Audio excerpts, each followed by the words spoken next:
talking to myself again. But it's the only... Good evening, welcome to NUFC Matters with me, Steve Wraith. Match day live, Manchester United back home in the Premier League. And big welcome to all the lads, Chris, Nathan, Gaz, Al-Walid, Martin, Dave, Pete, and we've got Jamie, a Man United fan on tonight. Welcome to you, Jamie. Cheers. Good stuff. Good to have you on, as always. Plenty chat from us throughout the match. I'm going to cover the boxing tonight. Lewis Ritson is obviously fighting tonight. Tommy Ward, the Benwell bomber, Joe Laws as well. So as the lads watch the football, Martin's going to take the lead tonight, and I'm going to be watching the old boxing and hopefully giving you an update on some wins for the local lads. Let's look at the team then for tonight. Carl Darlow, Emil Kraft, Federico Fernandez, Jamal Lascelles, Jamal Lewis, Isaac Hayden, John Joe Shelby, Jeff Hendrick, Joe Linton, Alan St. Maximin and Callum Wilson play for Newcastle, and for Manchester United. We'll do this as Jamie's there to hear.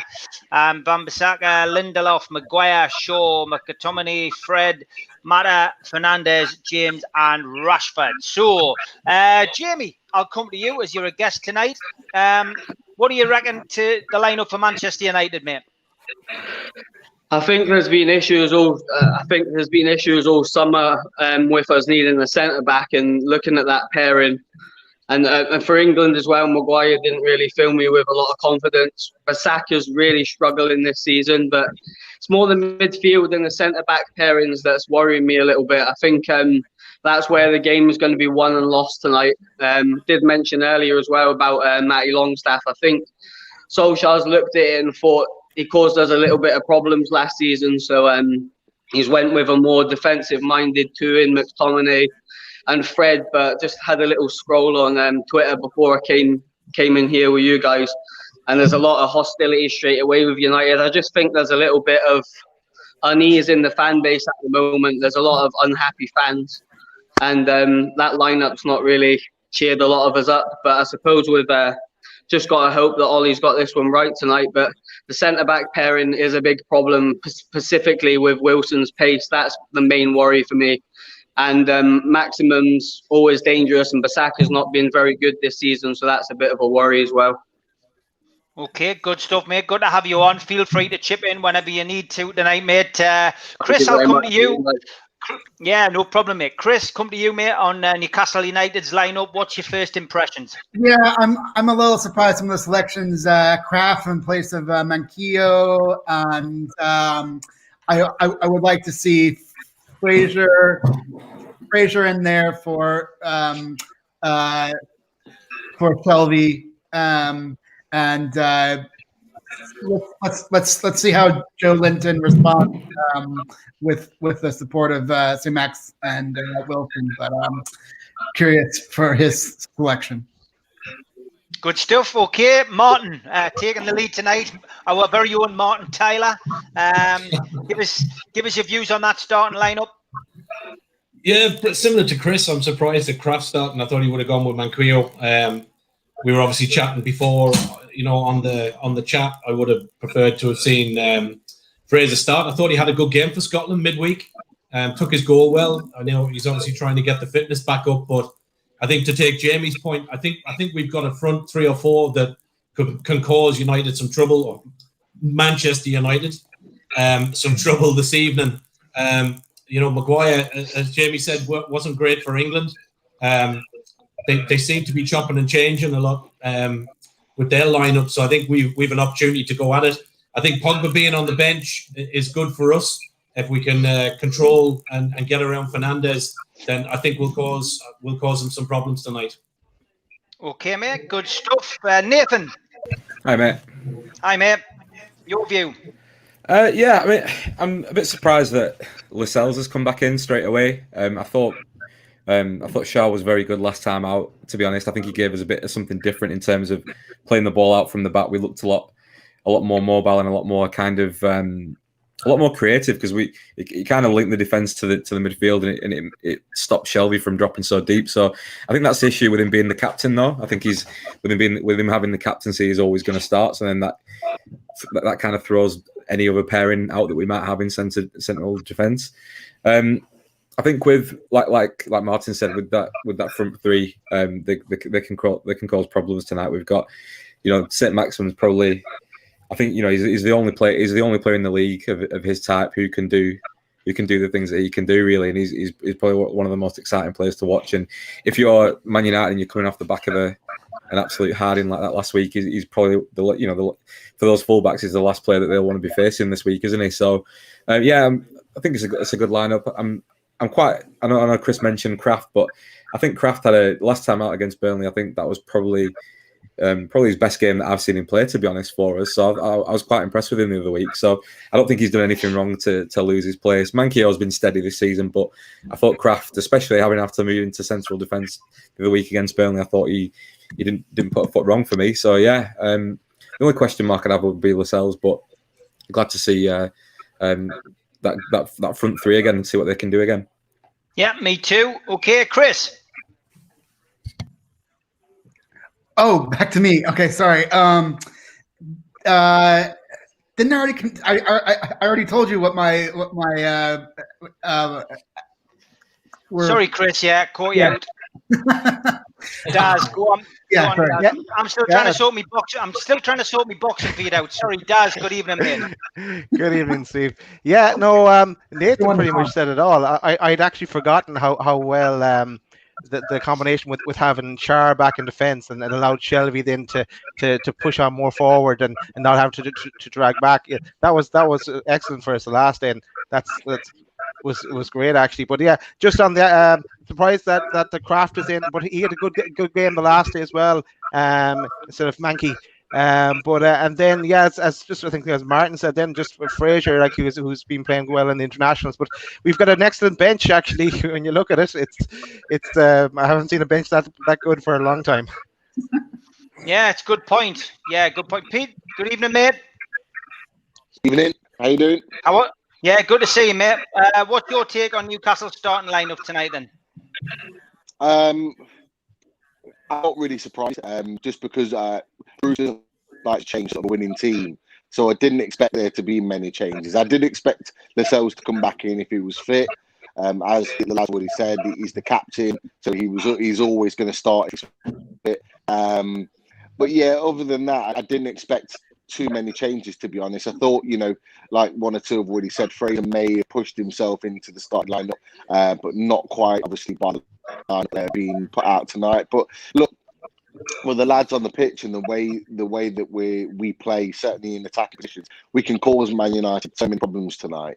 The first thing we'll be doing, and I think I've said it before, is I'd be saying to Alan St. Maximin, go and play on the right-hand side, go and run at Luke Shaw, go and push him back. He likes to get forward and overlap Rashford, who normally plays left wing, but actually make him think defensively tonight, because when he's running backwards, he makes mistakes. He doesn't like to be committed. And, Wan-Bissaka is a fantastic right back defensively, and you don't really want St. Maximin losing a lot of his game having to defend against him. So I'd be switching him first and foremost. And I'd be playing a lot of my football down the right hand side tonight if I was Bruce. So there's a lot to be positive about, and online, social media, there is confidence that we could get tonight, and I obviously the game hasn't started yet, but the way in which we're going into it and the way in which Man United are going into it tonight, I'd be disappointed if we lose the game. Yeah, me too. Al-Walid, good evening. Good evening, mate. Good to see you. Your take on Newcastle's lineup tonight? I will come to Newcastle, but just a quick review on Manchester. I think Solskjaer starting to be realistic, get back to the old style for play he started with, especially in Mata, James, because last games he was putting Martial, Rashford, Greenwood, all with attacking assignments. Now it's starting to become realistic, especially in the middle field. For Newcastle, actually, I starting to get Steve Bruce tactics in general.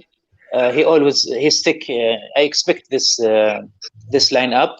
Maybe just maybe Kraft, Manquillo. It's not that big change. Maybe something related to the defense. Who better in covering or position the sides of Manchester United. He fixed the triangle. Always Wilson and Saint-Maximin.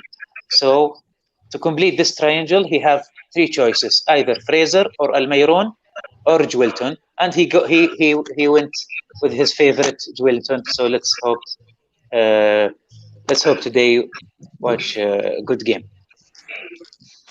We hear you had Spenny on the show last night, Al Walid, on your own podcast. How did that work out? It looked like it was a lot of fun. Yeah, because now because there is Steve Histy, Steve Ray, Steve Bruce. So when I got excited, I mixed this together. Yeah, I don't want to be compared to Steve Bruce, mate. Sorry, I apologize. I did tell you I've got a better managerial record than Steve Bruce. I know. I've never been relegated either. So obviously, Jamie, Manchester United fan, looking from an opposition perspective, what have you made of Steve Bruce at Newcastle? He's a former Manchester United legend. What do you make of the way he's coped with the pressures of managing our club? I think last year he done a lot better than the majority of the Newcastle fan base. But I understand he was kind of in comparison to Rafa, which you guys love, which is fine. But I think he's kind of, with some fans, it's like he can't win. I would be interested to hear what the guys have got to say on this, because it's like he's a sort of mixed bag. When I speak to Newcastle fans, I have a lot of mates that are Newcastle fans, and some of them just generally don't like him. And some of them are like, yeah, we need to give him time. So it's a complete flip-flop. But I would be interested to see what the guys actually think on him individually, because obviously from a United fan's point of view, I love him. So you've probably seen my tweet, Steve. I'm always complimenting him when he's getting a good result and stuff like that. And Rafa was a Scouser, weren't he? So it's a case of it's a little bit more on Bruce's side. But, yeah, definitely good to have a little bit back and forth with the lads just on what they think, really, just to get a general feel of how a Newcastle fan thinks. But I won't say too much more on it, because I'm sure the others are going to answer back to me. But I think he's had a very good transfer window for once. I quite like the Hendricks signing. I don't know what you've made of it, but I thought that was good business. He seems like a decent footballer with the ball at his feet. The Wilson signing for the value that you got him was an absolute snip. That was a brilliant signing. I don't know how other clubs are looking at him. Would you like to have seen him at Manchester United?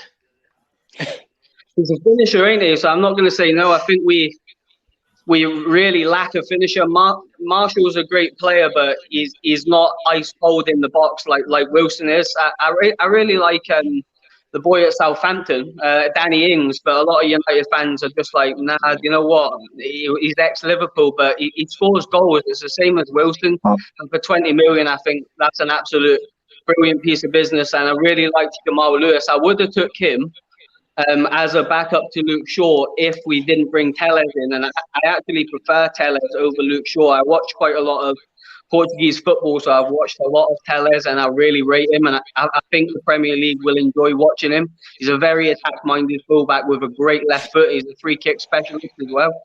So, but yeah, just quickly going back to your window, I would have definitely took Jamal Lewis at United as well. So I think all in all, it's been a great window for you guys. Okay, Chris, what's your views on what Jamie said there? Especially about Steve Bruce. We've seen one of the texters in tonight already said that Steve Bruce is getting a bit of a coating from the Newcastle fans for his team selection again. What's your views, on what Jamie said? Yeah, I saw another commenter was like, would any other Premier League side have Bruce? And the answer is no. And I maintain that's that's the standard that all this Bruce love from the commentators and everything is that they may praise Bruce and compare him to past managers, but if any other side, if he showed up at the doorstep of any other side, they wouldn't let him in the door. You know, I mean, he hasn't run us into the ground. I mean, he has us, you know, a serviceable manager, but I just think that we just deserve. I mean, not deserve better, but there's this so much more kind of young, dynamic, sort of innovative managers that really want to sort of play today's game. And I think that Bruce kind of plays yesterday's game, and you know, he may keep us up, but we need somebody who's got more ambition than just keeping us 17th. So, who would you like? Who would I like? Yeah, I mean, I was going to say that like Chris Hughton would have been a more sort of interim manager for us. I don't think the Burnley manager would have. I don't think there was any managers in the league now who would have jumped over to us. So is it purely a football perspective point of view that you don't like Bruce, or would you want someone a little bit more technical, say like maybe an Eddie Howe type of manager? Or yeah, I mean that was one of the managers that people had talked about being, you know, they would take him right in. I actually heard that Eddie Howe. I haven't heard great things about Eddie Howe, and people were thinking even if he were available, and he is available, but he wouldn't be the right guy. I would have thought that somebody like, you know, before he went to Arsenal, Arteta was talked about as being like the candidate that they went after first, and that was Ashley's first choice to be the new manager, and he either didn't like talk to us and didn't entertain us, or didn't even want to talk to us. I do like the Chris Hughton shout. I do really like Chris Hughton. I know he done really well when he was at Hughes. That's a good choice. That it's interesting to get a take from a different perspective, because I probably have a completely different view than you guys on Bruce. So it's just quite good to get a little bit of back and forth. So, well, can we ask you the chat in this group has been that we don't really think he's ever really been a Newcastle supporter. We think that he's always been a Manchester United supporter. Bruce? Yeah. He's from here, yeah. Yeah, but he's from. I don't think he didn't play for the club, the youth side, you know. Nah, yeah. I don't think he's a Newcastle fan. No, as I say, I think to a certain extent it doesn't matter how good he's gonna do. It'll be interesting to see the other guys' takes to see if there's actually like a Bruce supporter in this group. But yeah, I just think he's got to be given time, and he's brought well. I think he's brought a nice stability to the team. But as I say, this is just from my perspective. I don't follow the club like you guys, so that's just my point of view. But I'm going to sit back and listen to you guys give me a little bit of feedback on Bruce now. I'm looking forward to it. I don't think he does any coaching. There's no coaching when he gets on the pitch. He steps onto the pitch and he just walks around. He does no coaching. There's no strategy, you'll see plenty of that tonight. Nathan, over to you, mate. Bruce, you've heard what Jamie said. He's got a lot to say on Steve Bruce. I think if Ollie goes, he'd like to see him down there. Well, I'll quite happily drive him, and I haven't got a license. I think the issue we've got with Bruce is that and when we're talking about replacements, the thing that's happened now is that with the managers that we've had in the past have been sort of yes men, and they've like Bruce is. But when Rafa came in, he kind of blew the doors wide open in terms of how Newcastle is run, and he kind of exposed that to a wider audience. To with him being outspoken in the media, no other managers spoke out about Mark Ashley, and nobody said anything about him and about how he sort of ran the club and how he sort of went back on promises and didn't until they left. But I know Keegan did the same, but Benitez kind of put that on display very, very openly. So any manager now that looks at, because you only had to look at after Rafa left, it was talked about that Bruce was like 11th, 12th choice candidate for the job. So nobody in the right mind is going to go to Newcastle that's an established Premier League coach at this time, purely because they know the way that the club's run and they know that the regime going on in the background and how they operate. In terms of Bruce and what we've seen this season, because we've all followed the games this season, and there's a real lack of like consistency going into these games, and the way we set up against West Ham was really good, and we played really well, and we were kind of filled with a lot of optimism going into the Brighton game. All you have to do is listen to Bruce's the way he carries himself before games and in pre-game interviews and that kind of stuff. He'll say, "I hope we can have a go tonight. We'll have to do well. We'll have to do well to get anything against these. We'll have to try our best." And it doesn't really fill you with any confidence. It's like we're set up to fail before we've even started the game a lot of the time. That's the way it feels. That's the way he approaches the game. So you can look at our performance has been up and down. It's like we started well against West Ham, and then we were abject until we played Burnley. That's been the best performance we've had in the Premier League so far this season. But all you have to do is look at him on the sidelines. He doesn't really get involved. There's this talk of him being a man manager, but I don't even see that. I certainly don't see that in the 90 minutes when he's on the pitch. And like when we had the penalty shootout in the cup, he didn't take any role whatsoever. You'd think he'd be going up to people saying, are you going to take one? Are you good? Like, have confidence, that kind of stuff. But if he was truly a man manager, then he would be doing that. But he doesn't. So I'm really not sure what he does actually bring to this club whatsoever. It seems like Steve Agnew does everything as assistant manager for me. Great point. Well made, I don't know if Nathan. you guys are following the chat, but I've just seen a really good comment from a guy called, I think his name was Stephen Lowe. Yeah, that's it there. It's the regime. I think to a certain extent, my club and your guys' club is probably the worst two ran clubs in the country with regards to the background setup. So maybe you're right. I think that we deal with that as well, where we don't think it matters what manager's in charge of our club at the moment. From the top to the bottom, it's just a mess. I don't follow Newcastle as closely as you guys, although I do go to games when Newcastle play at home. If United are maybe on the Sunday or something like that, I go to St James's Park as much as I possibly can. But I think there's a regime at the back of both clubs at the moment, isn't there, that's just an absolute mess. And I can't see a way forward for Man United at the moment, and you guys are probably the same. Like, I think Bruce and Solskjaer are just on a shot to nothing, really, with that much negativity around the background. There's negativity in the fan base.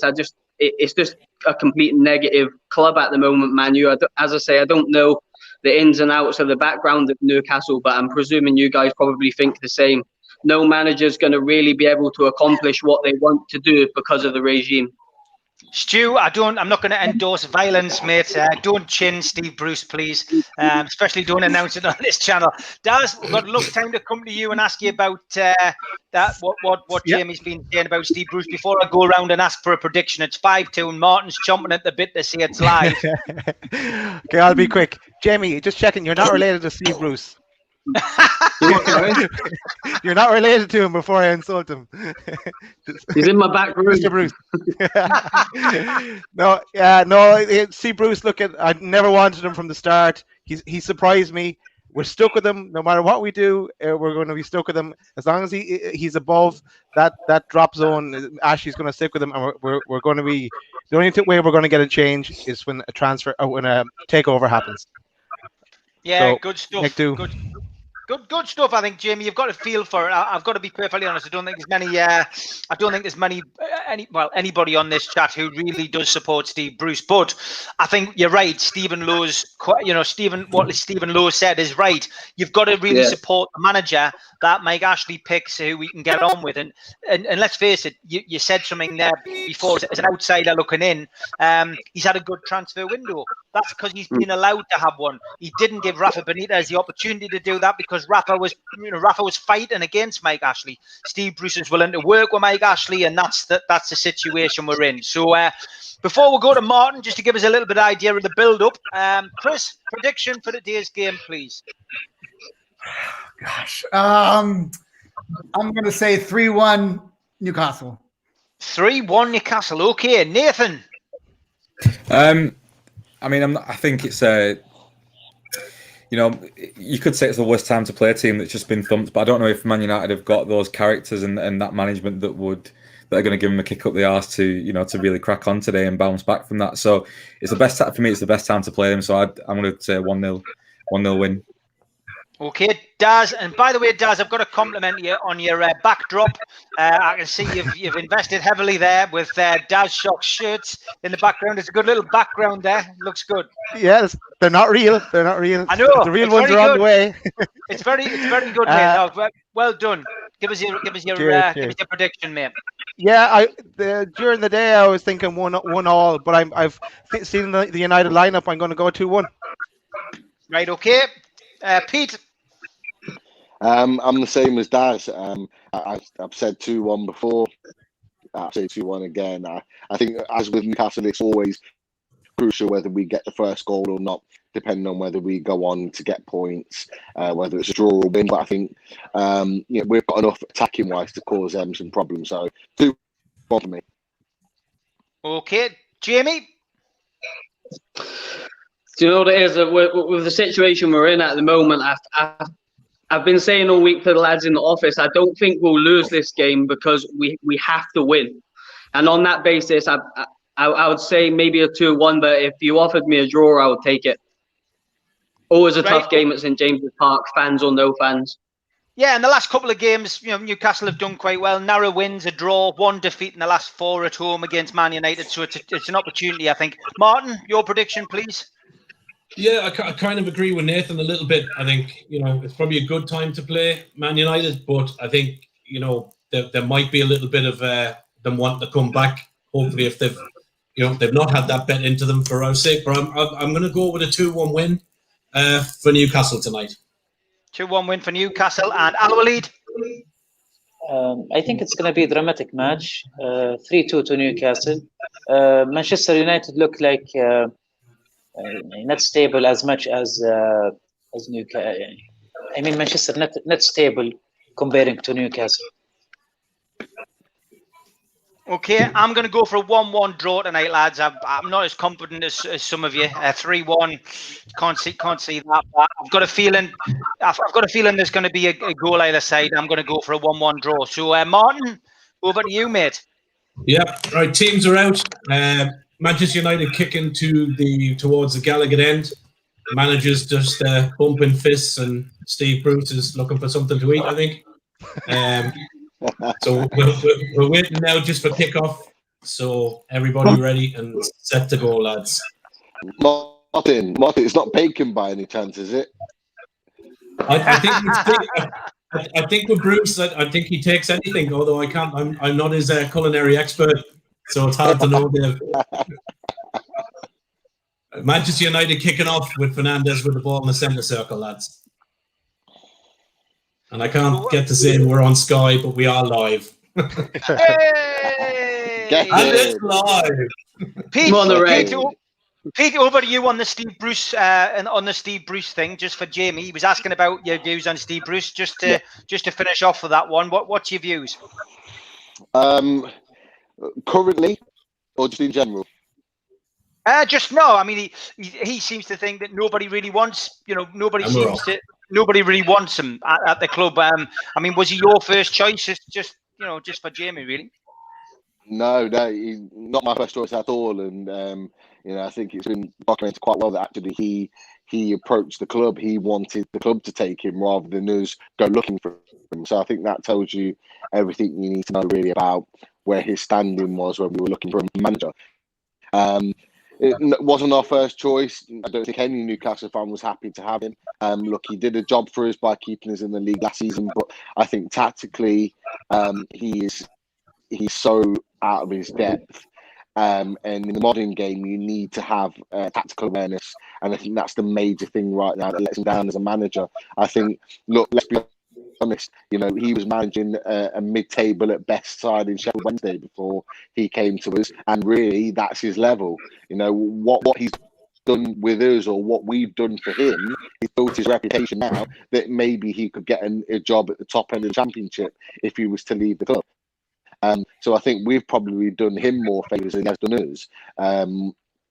So look, I mean, there's talk about who would come in and take over if we left. In this current regime, there's not many. I don't think there's many managers out there that we could attract to come in to work under this regime, under Mike Ashley and Lee Charnley. I don't think there's very many at all. But if there was ASM a new heading down the owner, line. if there was a new owner, Shelby breaking here through the middle. Goes wide out to Kraft. It's in. Goal. It's in goal, Newcastle. It's an own goal by Manchester United. I'm just going off your commentary there, Martin. What a goal. Throw into Manchester United. Ball breaks. ASM goes down the left. Ball in the middle to Shelby. Spreads it wide to Kraft. Kraft plays it in straight off the legs of Luke Shaw and into the net. 1-0 Newcastle. 2 minutes 7 seconds. I was up for this, Steve. Steve Bruce's Black and White Army. Steve Bruce's Black and White Army.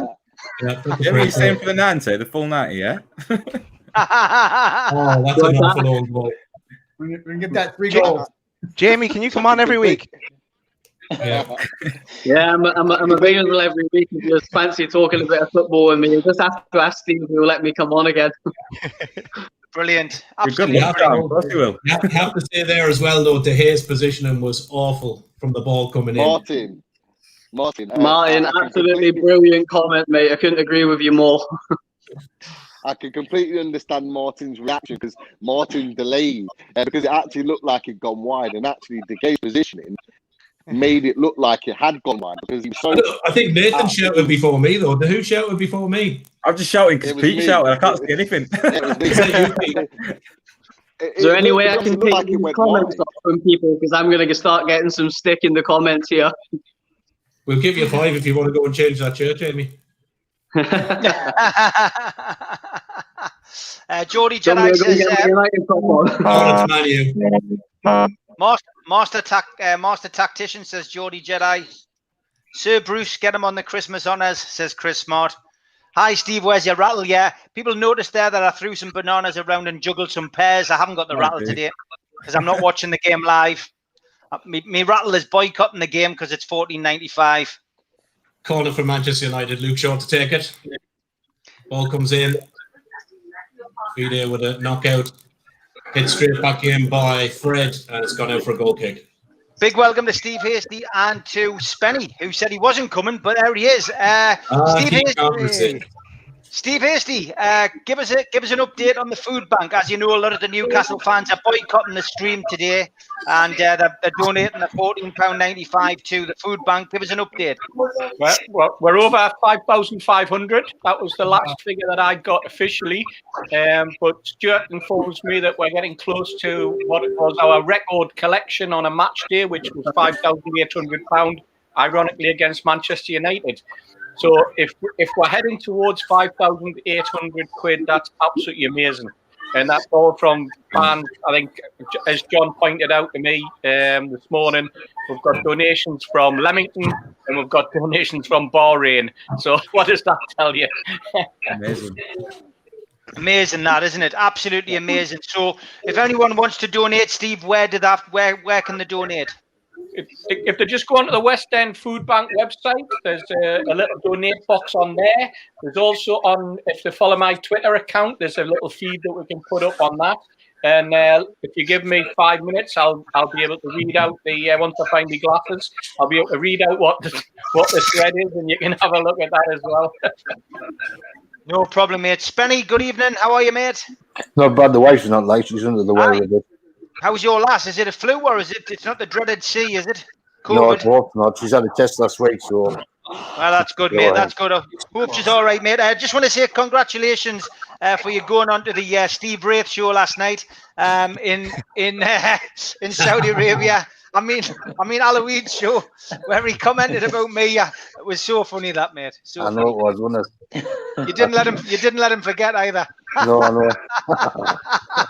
He's getting fish and chips. He's getting fish and chips. That's all he's getting out of me. Did you enjoy moonlighting anyway? Was it a good laugh? You did a great. He pays more than you, Steve, by the way. He definitely does, mate. He definitely does. You want to check that currency though, mate. You want to check it. I think it's about free Starbucks for life. Yeah, good stuff.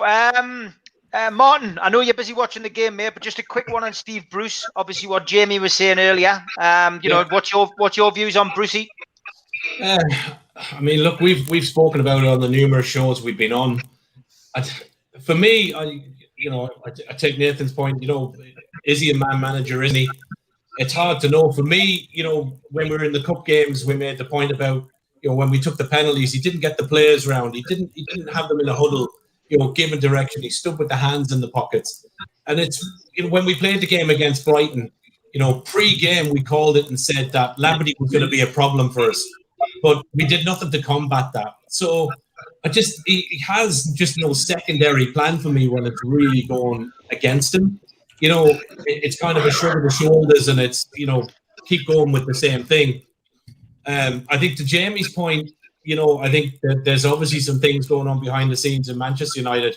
But I think if you're a Newcastle fan, the way I would look at that is I would say, you know, we've had more than just Steve Bruce. You know, we've had Bruce, we've had Pardew, we've had Kinnear, we've had, you know, Allardyce. Whereas, you know, to be fair to Manchester United fans, you've had Mourinho, you've had, you know, Ferguson, you've had other players. And I get that there's a piece with the Glazers.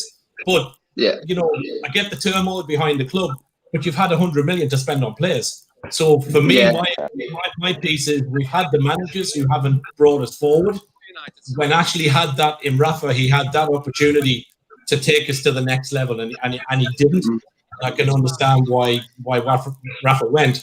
But for me, I think I see two comparisons, but for me, there's a big difference in that every manager that's gone to Manchester has been backed financially. Albeit maybe places have done that with debt and other forms.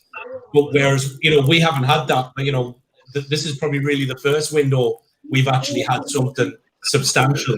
So, you know, for me, I think that's the difference for me between the two.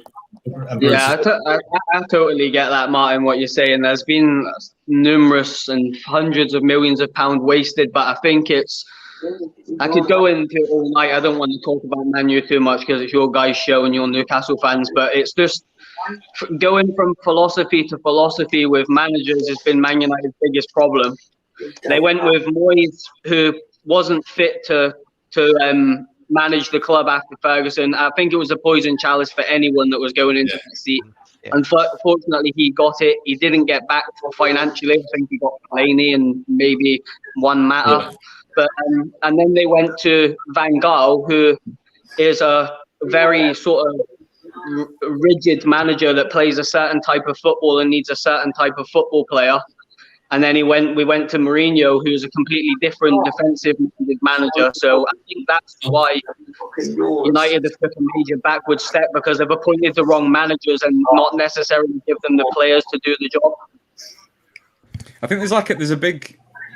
I understand that comparison between the way that the clubs are run. I think it's always a bit more. It's probably not for you, Jamie, but it's always a bit more like sort of for us. I think it'd be a bit more palatable if we were like further up the league and we were sort of finishing in the top six, you know, every season. Then it's. I think we'd still be complaining though, like Man United fans are. I think, you know, even Liverpool fans they complain about their owners, don't they? But you know, they're winning trophies, you know, every couple of seasons. So I think. We are realistic in terms of you know, we don't like the way that we run, but I think at the same time, I think all of us in the Premiership, we have to be realistic of, you know, clubs like Wigan and Bolton and Bury and that kind of thing. They've truly been, you know, like poorly run to the point where they don't exist anymore. So yeah, I think like it's all in context, isn't it? Jamie, can I just ask you a question? Do you think that, you know, as long as Alex Ferguson is gone, do you think that within the club, within the setup of the club, do you think that there's still a hangover from Ferguson having left the club? Do you think that there's, you know, in certain backroom elements that there's still an alignment to how Ferguson ran it, and it makes it harder for other managers? The way that I would put it without going into it too much and trying to keep it simple is, I think we've still got the same hangover with Ferguson as you have with replacing Shearer. I think he was such an integral part of what Newcastle done really well. And the same with Ferguson. I know it's completely different because of a player and a manager, but I don't know. I just find it uncomfortable that United fans are still looking at Ferguson as if it's like some fans want him to come back. Like, you've got to move on. Like, but he ran the club from top to bottom, and although he left, David Gill left as well. And with that, they brought in a new regime, and we've never really recovered. But it's been a lot of characterisms into one big massive problem, and switching managers, switching philosophies of managers, buying players that don't necessarily want to be at the club. It's just a financial benefit for them to be there, like Di Maria, for example. And I thought when Solskjaer come on, we were going to have like a bit of a reboot. I thought we were going to maybe take a different approach and buy like the younger players like Dan James that are potentially going to be there for 5 to 10 years. I'm not saying that works all the time, because you're going to buy players that are not good enough, and I think Dan James is probably one of them at Man United. I think he would do well at a mid-table club at the moment, but he's got time on his hands. I think he's only 23, but I thought we were going to have a fresh start. He went out, he bought like Bissaka, he bought Maguire, who I thought was a world beater at Leicester. I don't know what you guys thought, but I thought he was going to be a great signing. I didn't care how much he cost, to be fair. For one, it wasn't coming out of my pocket, and it was coming out of the Glazers, so I was quite happy about that. But we seem to target a certain profile of player, and they've got this. They come on MUTV and said it's a generational reboot. We know what mistakes we've made in the past. We've been putting a lot of money into players that don't want to come here, and they've done exactly the same with Cavani. So they've just went back on everything that they've said. So me as a fan and our whole fan base is like, wait a minute. Like it seems very. I don't know if you guys pay that much attention to Man U, but it seems like every time we get in the Champions League, they go back on the plan. Look, we get it. 13 minutes. Sorry, just up there. 13 minutes gone. Still 1-0 Newcastle. Man United on the ball with Luke Shaw. Jamie, I was going to say, with regards to Man U, so I've got a couple of close friends that have been season ticket holders for like 10, 15 years now and go every week. And one of the main things that happened at Man U with Alex Ferguson it wasn't the case of him leaving and everything fell apart. It was a case of who took over and replaced him. And I think the domino effect that Man U now is because of that replacement. Because if you go back to when he left, you had players like Gareth Bale and one or two others, high-profile players, Mesut Ozil, that were sort of lined up to potentially move there, but they didn't want to move to play under David Moyes because he wasn't a high-profile manager. Whereas you were likely to get Jose Mourinho, and Jose Mourinho would have attracted both of those players to the club, and that would have brought a different type of profile to the club in itself. On the break. What you're seeing now is you're seeing a constant rewind or constant sort of a process of a manager leaving and then another manager having to rebuild and change the whole structure of the squad again. And with that takes time. And with that takes certain positions not being filled in the way in which you want. So, for example, you signed Harry Maguire, and I still think he's a fantastic centre back. I do. He's having a bad moment, but I do rate him. I think last season proved he made a difference to your defence in terms of how many clean sheets that you had, how many less goals you conceded. But it's quite obvious that you need someone with pace there. And when you've got Lindelof next to him, it's a recipe for disaster. Because I don't rate Lindelof, and I don't think he's a very good centre back. That's just my opinion. No, that's the kind of Rashford breaking here. Issue that you got. It's just constant. It's constantly, having to sort of recreate the wheel again. No pun intended. It's like you're constantly having to recreate that wheel of, what players need to be signed, what players need to be filled. I mean, why would you, spend £300,000 on a striker in Cavani when your primary target was Jadon Sancho, who's a right winger? Like, it just doesn't make sense. And if I was working under Ed Woodward would not be at the club right now. He would refuse to work with him. But it's the problem. Like, the problem is that you've not got a high-profile manager that's able to move him on, because He's your biggest problem at the moment. He doesn't seem to be getting deals done, and getting deals done for the right type of player. I think Ferguson was really clever, though. I think Ferguson left at the point where, because he was talking of leaving earlier, wasn't he? And then he ended up staying on for a bit long, staying on for another season. I think he was aware that it was coming to the end of an era for that team, and he protected his legacy, didn't he, by leaving when he did, I think. Yeah, I think he was very aware of the situation that was going on at City. I think they probably needed a couple of years to bed that team in and let them superstars like Aguero really settle in. And I think you're absolutely spot on with that. I've been saying that for years, that he knew what was coming, I think. Yeah. Newcastle breaking even. If you look at that team that he won the league with last season, that's one of the players. Wilson breaking. You know, other than RVP, who was unplayable that season. Other than RVP, that no other manager would have won the league with that squad of players. They just wouldn't have. And I think it was a bad Premier League that year, wasn't it? Yeah. Don't get me wrong, RVP was an absolute joy to watch. He was a fantastic player. It's like I say, it's probably a completely different outlook for you guys, but from my point of view as a Man U fan, it's like it's hard to see like your Tottenhams, your Wolves, your Evertons, the teams that were sort of there or thereabouts that last season, like sort of pushing up the back of us, like breathing on the neck, and then we eventually got third. But they've all improved. They've got better squads than they had last time, and we don't have a better squad than we had. I think the squad we had last year was probably exactly the same as what we've got now, and we've signed. Well, Van de Beek looks a good player, but he isn't playing them. This is the thing. He's bringing players in and not playing them. He's looked probably our best player this year, Van de Beek, and he's only played probably about 60, 65 minutes of football. So it's like, did you really need him? I don't think there's any secret that who Solskjaer wanted. I know I've talked quite a lot about Bruce's targets, but I think Solskjaer wanted Sancho. I can't remember who mentioned that, but I think the whole world knew we wanted him, and they wasn't willing to pay the money. That's fair enough. But he also wanted Grealish, who I really like Grealish, and he wanted Upamecano from RB Leipzig, and the club were apparently working on them 3 deals, and he ended up getting none of them. And the funniest thing for me out of the whole summer is not the shambles of not bringing the right players in. Oh man, the goal. 1-1. Fernandes.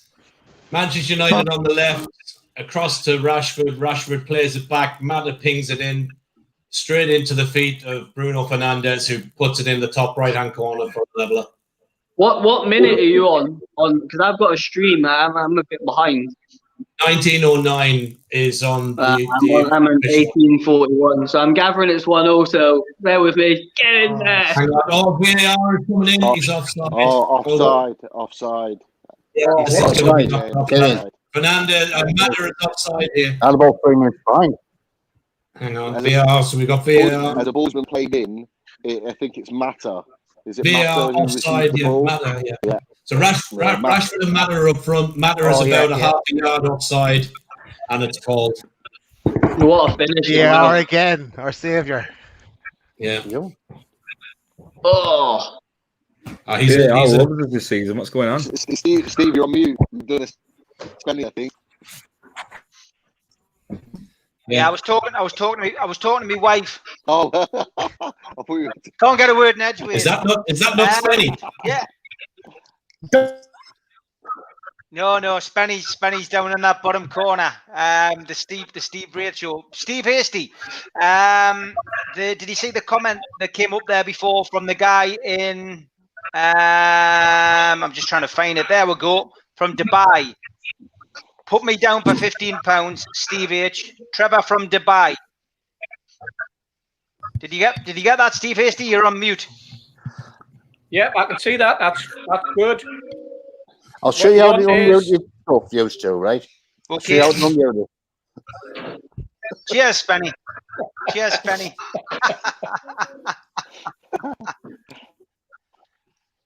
3-1 is still on, says I'm Stu sorry, Penman. but going back to Man United, what Jamie was saying.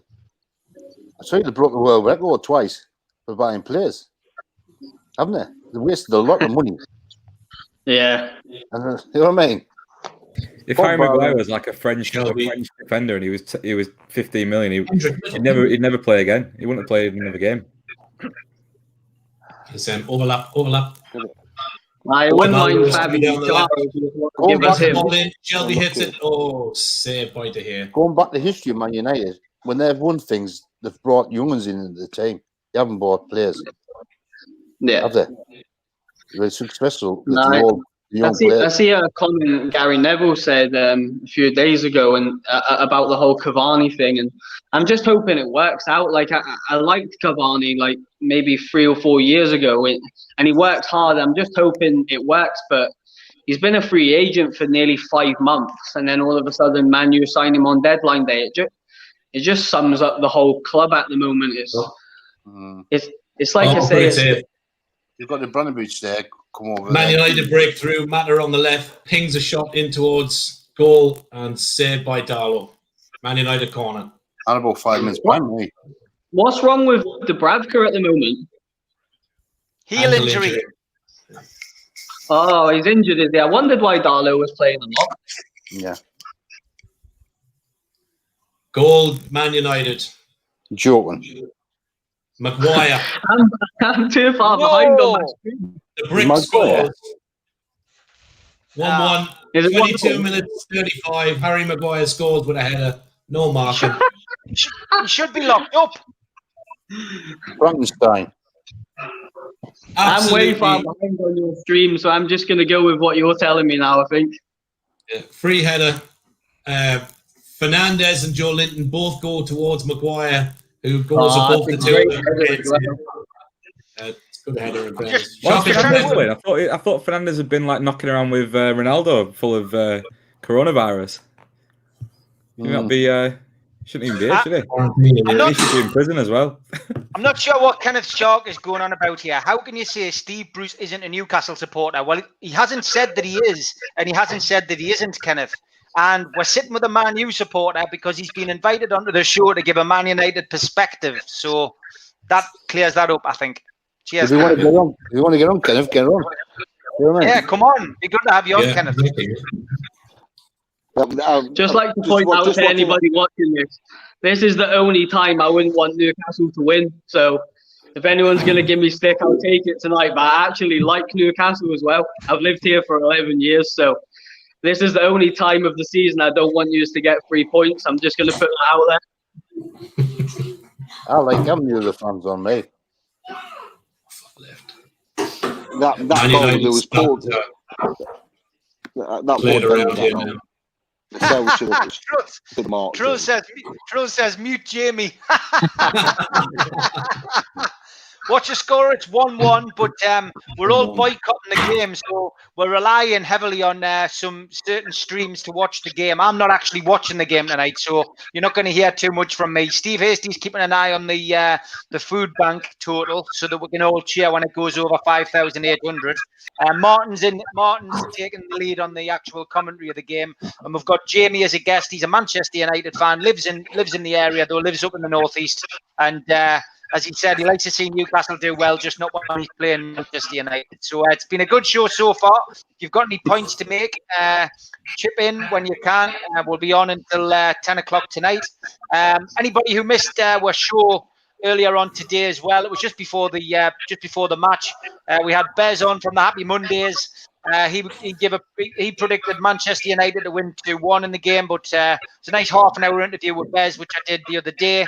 And yeah, just a lot of people asking about the old Steve Wraith lookalike competition. I think Stavros flatly won it outright. So yeah, that does not look like me, but it was between him and Alan Barnes, and I think Stavros won it hands down. I don't know which stream I'm watching. I'm just getting Phil Barber to score.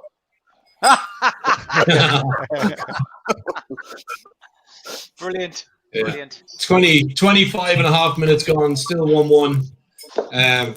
Rashford looks like he's playing up front on his own with Mata dropping off him, but he's coming deep as well to help defend.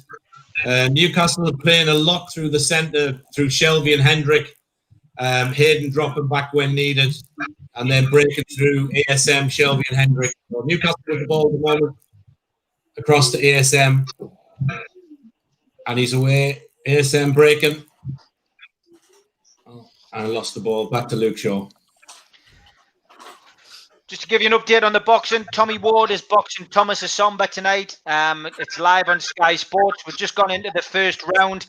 Tommy Ward's probably got a good opportunity to have a world title shot. Unfortunately, with COVID, it's put a slight delay in that. His opponent pulled out this week. So Thomas Asomba, who many of the boxing fans will know in the Northeast, who was managed by Phil Jeffries and won the Commonwealth title, he's boxing Tommy Ward tonight. So it's into the first round. I'll keep you updated on how that goes. Tommy Ward, though, one of the best fighters in the Northeast. Definitely well worth a watch. I'm just going to say my claim for fame is I fought Nigel Benn in the army. Never. Aye. He was silent in the army. Did you win? No, I got beat the second round. I'll have to ask him about that then, because I know Nigel and Connor really well. So I'll ask him if he remembers that. In the army, yeah. The artillery against the signals. I was in the signals. I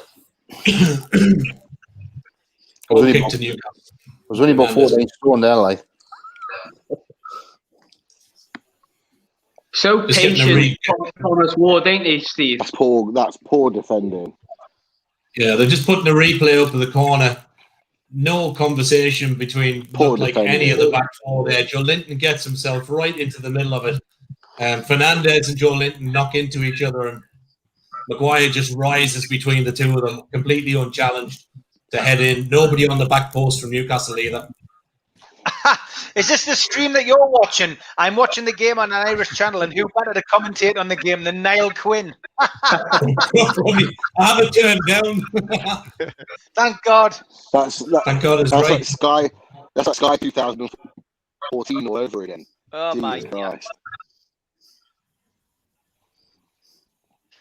It's a bit weird watching the boxing and just having no crowd there. I mean, I know I'm not listening to the sound, but just looking at the way that Matchroom have got this set out in Peterborough's sports centre, just having no crowd there, it just really hits home, you know, how badly it's affecting, you know, not just football, but all sports.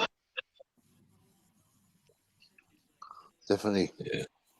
Any updates, Steve? Rashford is running as ragged at the back here. He's drifting from the middle out to the right, out to the left, and he's not being picked up at all. And Matter is just pinging balls to him and finding him with ease between him and Fernandez at the minute. I tell you what, we've gone through an entire week without mentioning Joe Linton. It's been an absolute record. I know there's been no football, but I actually congratulated Malcolm MacDonald on Wednesday night. It was the first time he never mentioned him, and I mentioned him right at the end and then cut him off before he could say anything derogatory. So, but Logan's asking what we think of him. I think we're gonna have to ignore that question just so we can give him a full week of no criticism, I think. You know, if me and Spenny both had to have a drink when you mentioned Joe Linton's name, I know. Well, the thing is, Spenny, what an effort. Spenny used to have a full head of hair when Joe Linton signed. Oh, bright red as well. Yeah, Newcastle break. Great save from De Gea. De Gea's gone down in a heap. Not quite sure what's happening. Looks like he could have an arm or something going on here. Hit from ASM. Jamal Lewis plays it back in, but it goes right over the top of the fence and out. But De Gea is down. Looks in a bit of pain here. I'm not surprised having to save that from ASM. That was a hell of a strike. Yeah, he's jumped into the post. Yeah. It's a great hit from ASM. How long's to go in the game, Martin? In the first half? We're at 30 minutes 25, so we've 15 minutes left. Still 1-1. Newcastle having some good phases, but Man United are looking dangerous on the break between Fernandez and Rashford. But Newcastle definitely having a good bit of the ball as well. Shelby and Hendrick in the middle playing some good ball, but Rashford is starting to cause us a few problems when they're breaking forward as well. But yeah, fairly even game at the moment. Okay, good stuff. And Nathan, you're watching the game as well. What's your take on Newcastle's first performance in the first half? Trying to, yeah. I'm having a few technical issues. But, yeah, like we look we look like Rashford's causing a lot of problems at the back. It's these balls into the box and from corners. They look particularly dangerous on corners and set pieces and deliveries into the box and that kind of thing. St. Maximin's looking lively though. They don't know what to do with him at times when he gets the ball down and has a run with it. But the ball's just not sticking in that final third for us at the minute. Yeah, okay. Daz, your take so far? Half an hour in? Yeah, slightly behind. But no, it's tit for tat really. Like you could see it. There's definitely going to be another goal in it. But it'll be. I think the deciding factor for me is going to be when they start to make some subs and maybe the pace of like the likes of Fraser and Miron if they come on. That might be the telling factor as we get closer towards the end. But it's even enough really. So far. Tommy Ward into the second round now, putting in a comprehensive performance at the moment. Thomas Asomba, though, he's no lightweight. He's already had a fight this year as well. But Tommy Ward went into this fight with 29-0 record against Thomas Asomba, who was 10-6 with 4 KOs. So Thomas isn't going to lie down in this fight. And as comprehensive as it is by Tommy, there's always that threat from Thomas Asomba. So, interesting fight this. What time's Lewis on night, Steve? Is he on Lewis will be on last year. Thomas Asomba against Tommy Ward at the moment. Then I think we're on to, after that, I think if it's the same as the running order, I think we're on to Joe Laws after that. That'll be a hell of a fight as well. Joe Laws against Ryland Charlton. Then we've got Kai Zashaf against Mark Leach, and then Lewis Ritson against Miguel Vasquez. So I'm expecting Ritson probably not be on until after we finished. I'm hopefully going to catch that in the comfort of my own living room. My mate's son's doing well, Steve. He's signed behind Kyle Redfern.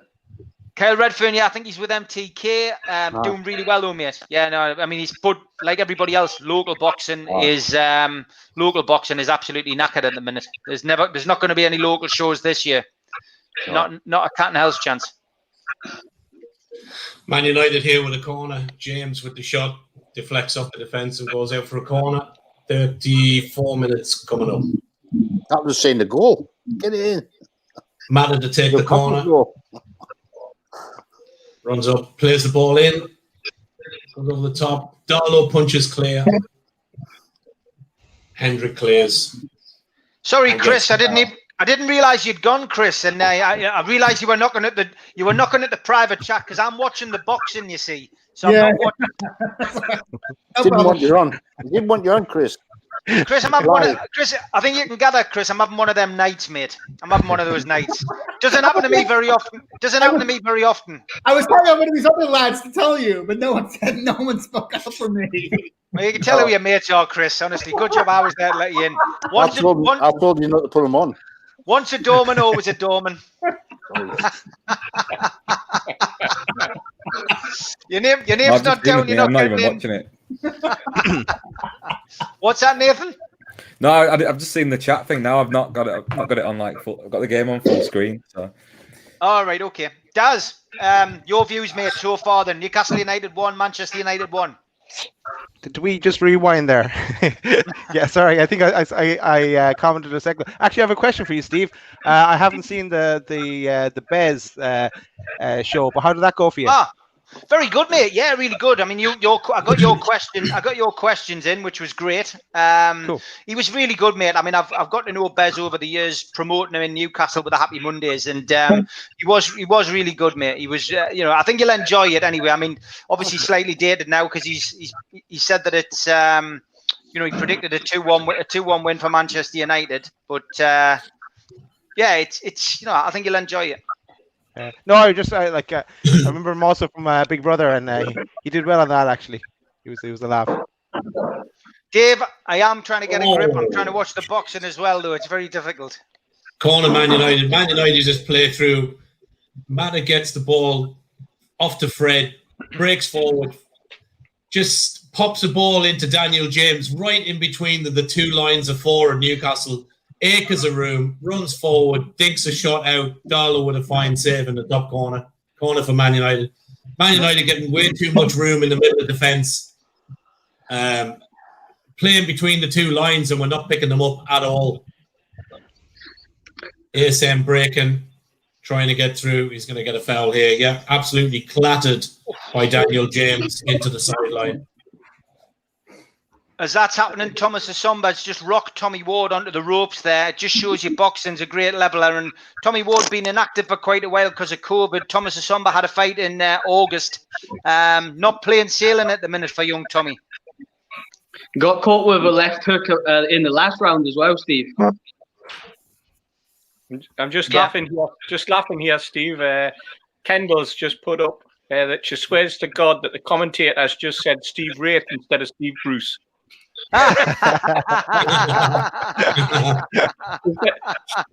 Sam's giving her a smile and says, I'm actually not even lying. He honestly did, I'm sure, right at the very beginning. Brilliant. He did an Halloween. He's watching us on the sidelines. Classic. Alvalid, live from Starbucks. What are you making of the game so far?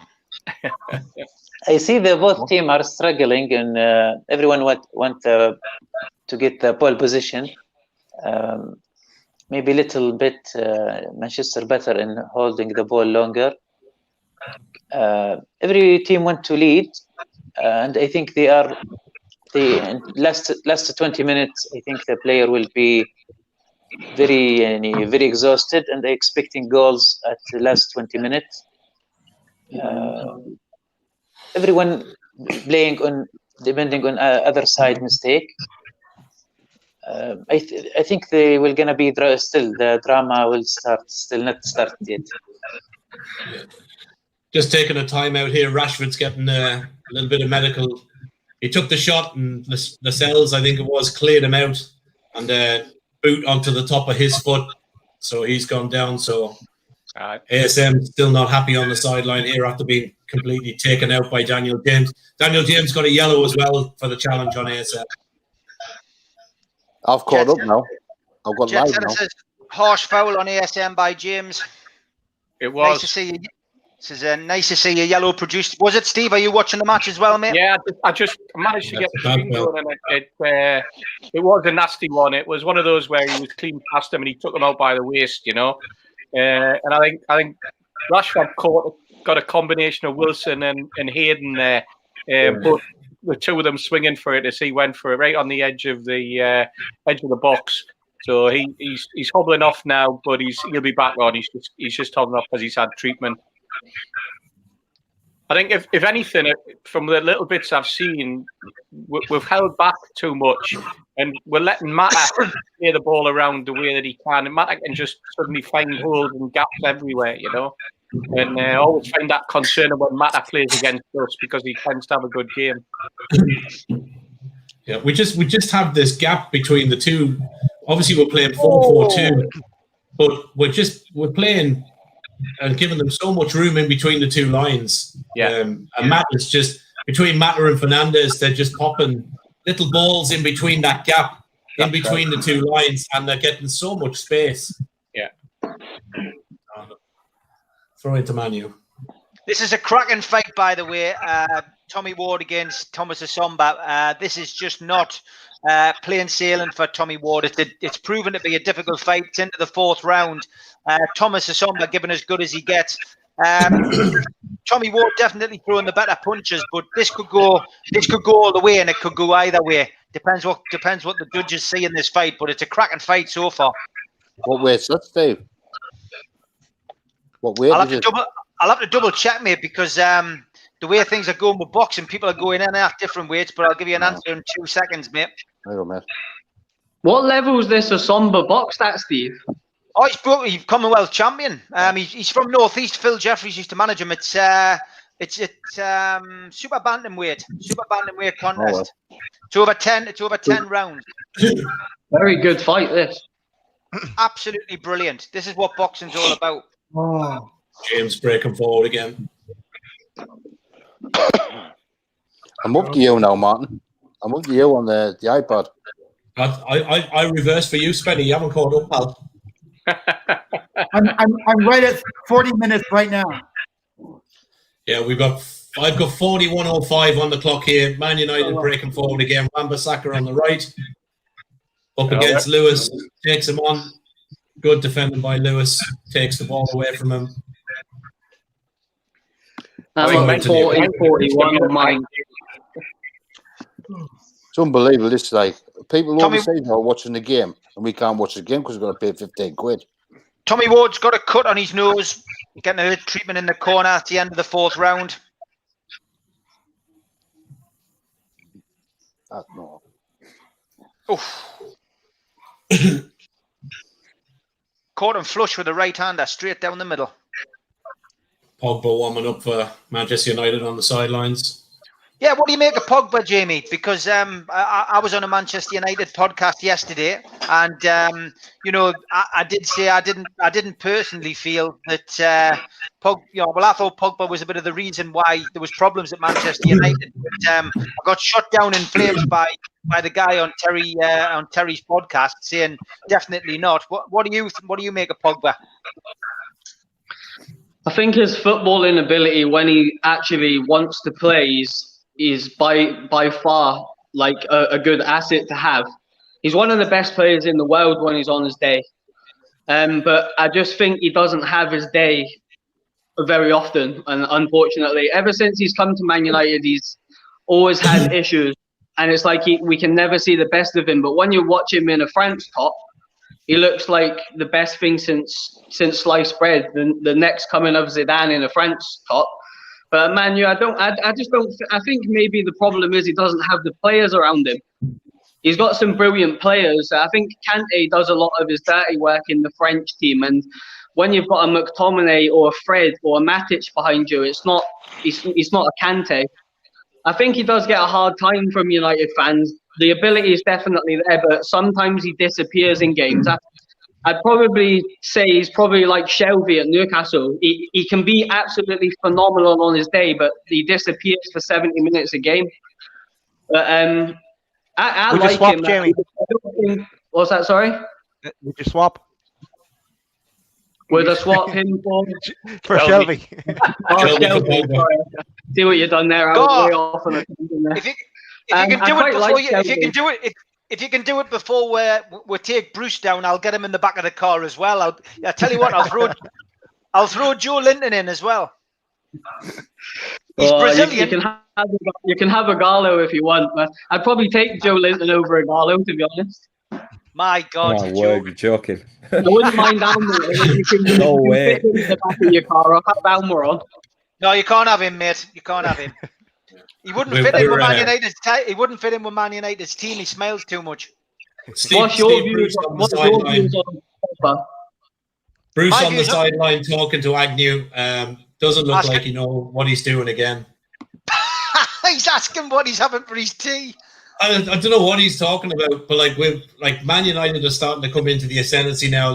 Down to the last couple of minutes of the half, Rashford just broke through. Luke Shaw just ran right through the centre of midfield, passed it off to Rashford, who shot safe from Darlow. Mata and Rashford are causing us problems, and we don't seem to have any plan of when we just can't hold the ball. Samantha's saying that Joe Linton hasn't had 10 games. I'm counting friendlies as well, Samantha. Did somebody ask us what I thought of Pogba? Yeah. He's the absolute example of a modern day footballer. Somebody who cares more about what he does off the pitch than what he does on it. And he turns up when he wants to. And for me, I just think he's an absolute liability and a waste of money. And I think the biggest problem Man United have got isn't replacing Ferguson. It's getting rid of him because he's a parasite and he's somebody who's dragged Man United down to that level. That's what I personally think anyway. Don't hold back, Steve. Yeah. So what do you really think, Steve? Apart from that, he's probably a canny lad. He wouldn't have got in Stelling's midfield, would he? Yeah, I think somebody on Twitter yesterday asked me, and I said he's a number Man United's number one show pony. Yeah, I would let him put the nets up for Felon on a Sunday morning, and then take them down. Aye, take them down. I think Jamie you're probably was right, Steve. I think they need to move him on, probably. I think Jamie was talking as well, though. We were talking about, you were saying about Newcastle's window being, Wilson and that being a good bit of business. I think Bruno Fernandes has been an excellent buy for Manchester United. Yeah, really good.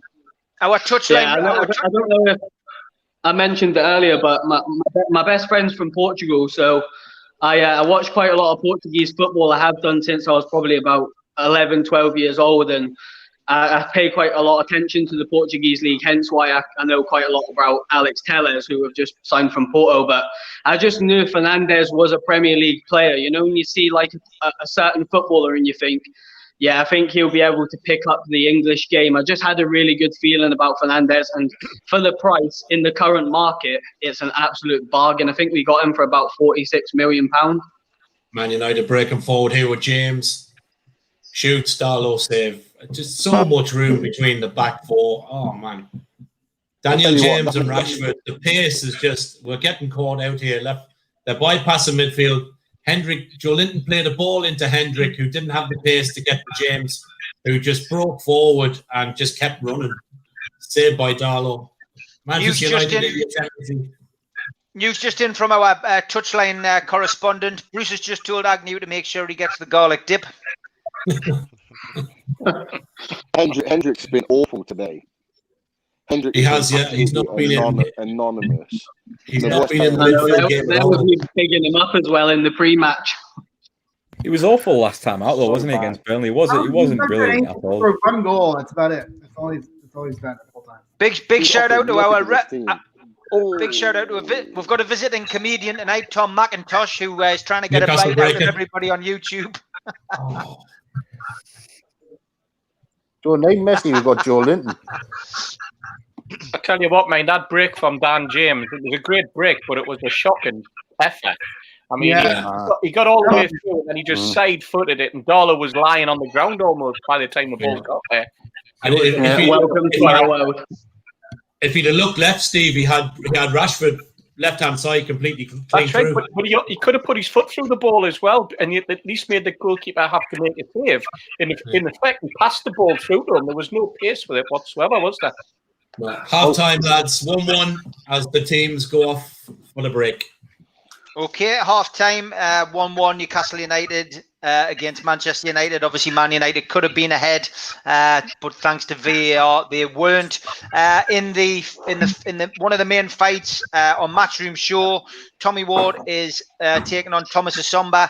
We're into the 6th round and it's all level at this moment in time. Cracking fight, this end-to-end stuff from both fighters, both giving it their all. I'll keep you updated on that.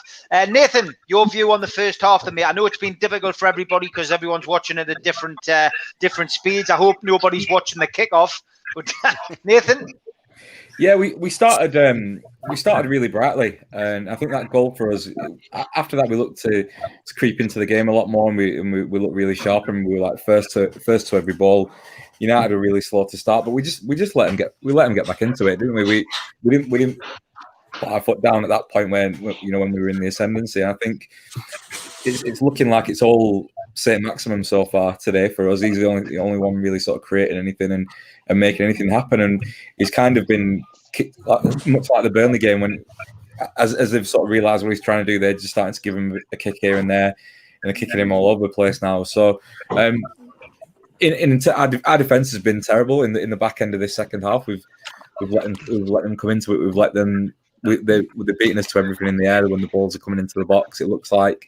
And as you saw from that Dan James break, he just ran through the centre of the pitch unchallenged pretty much. And like Hasty was saying, it was lucky that it was such a weak effort at that point. But that's been the story of the second half of the first half. Really, we've just we've given them too much respect again. It's much like the game against Tottenham and the game against Brighton. We're just giving them far too much respect when they're vulnerable at this time, Man United, and we should be taking advantage of that, but we're not. Okay, Chris.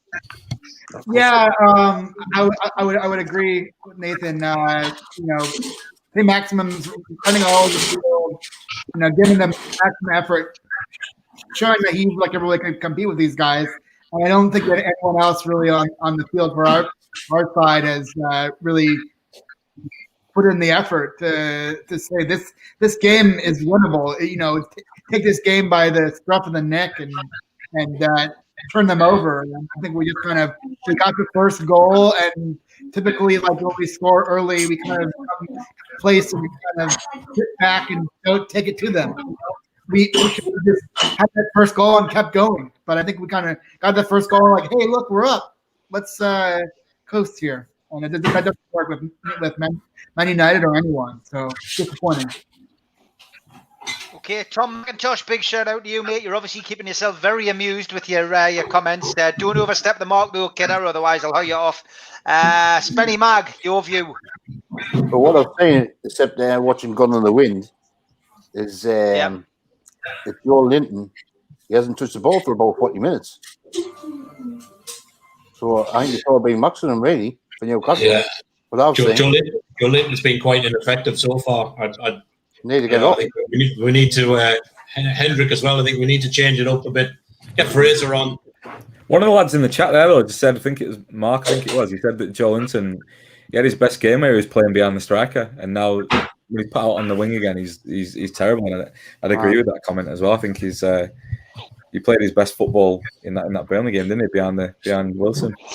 Well, when they put the team out though, Nathan, I thought that's where they were going to play him. I thought they were just going to play him just off of him, and they haven't to put him far at the far side, which he's not had an effect on the game at all. The couple of chances he's had, the ball's broken away from him, which is leaving Hendrick and Shelvey exposed and giving Man United that room in between the two lines of four just to keep pinging the ball around and getting around us.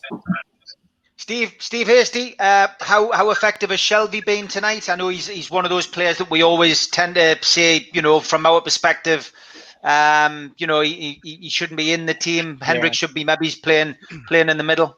It's not one of his games tonight so far. It's not one where he's picking the ball up and pinging diagonal passes and the 40 and 60-yard balls. It's not there. It's not in his locker today. I think the problem being that the midfield are working well, or working hard, but they're not actually producing anything.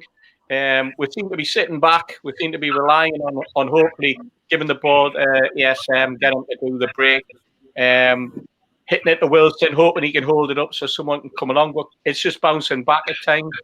And we've seen Manchester United how effective they can be when they're dropping the hole, but we're not doing similar because we're not kind of supporting each other in the right way. That for me is the problem. I don't know whether we're caught between the devil and the deep here.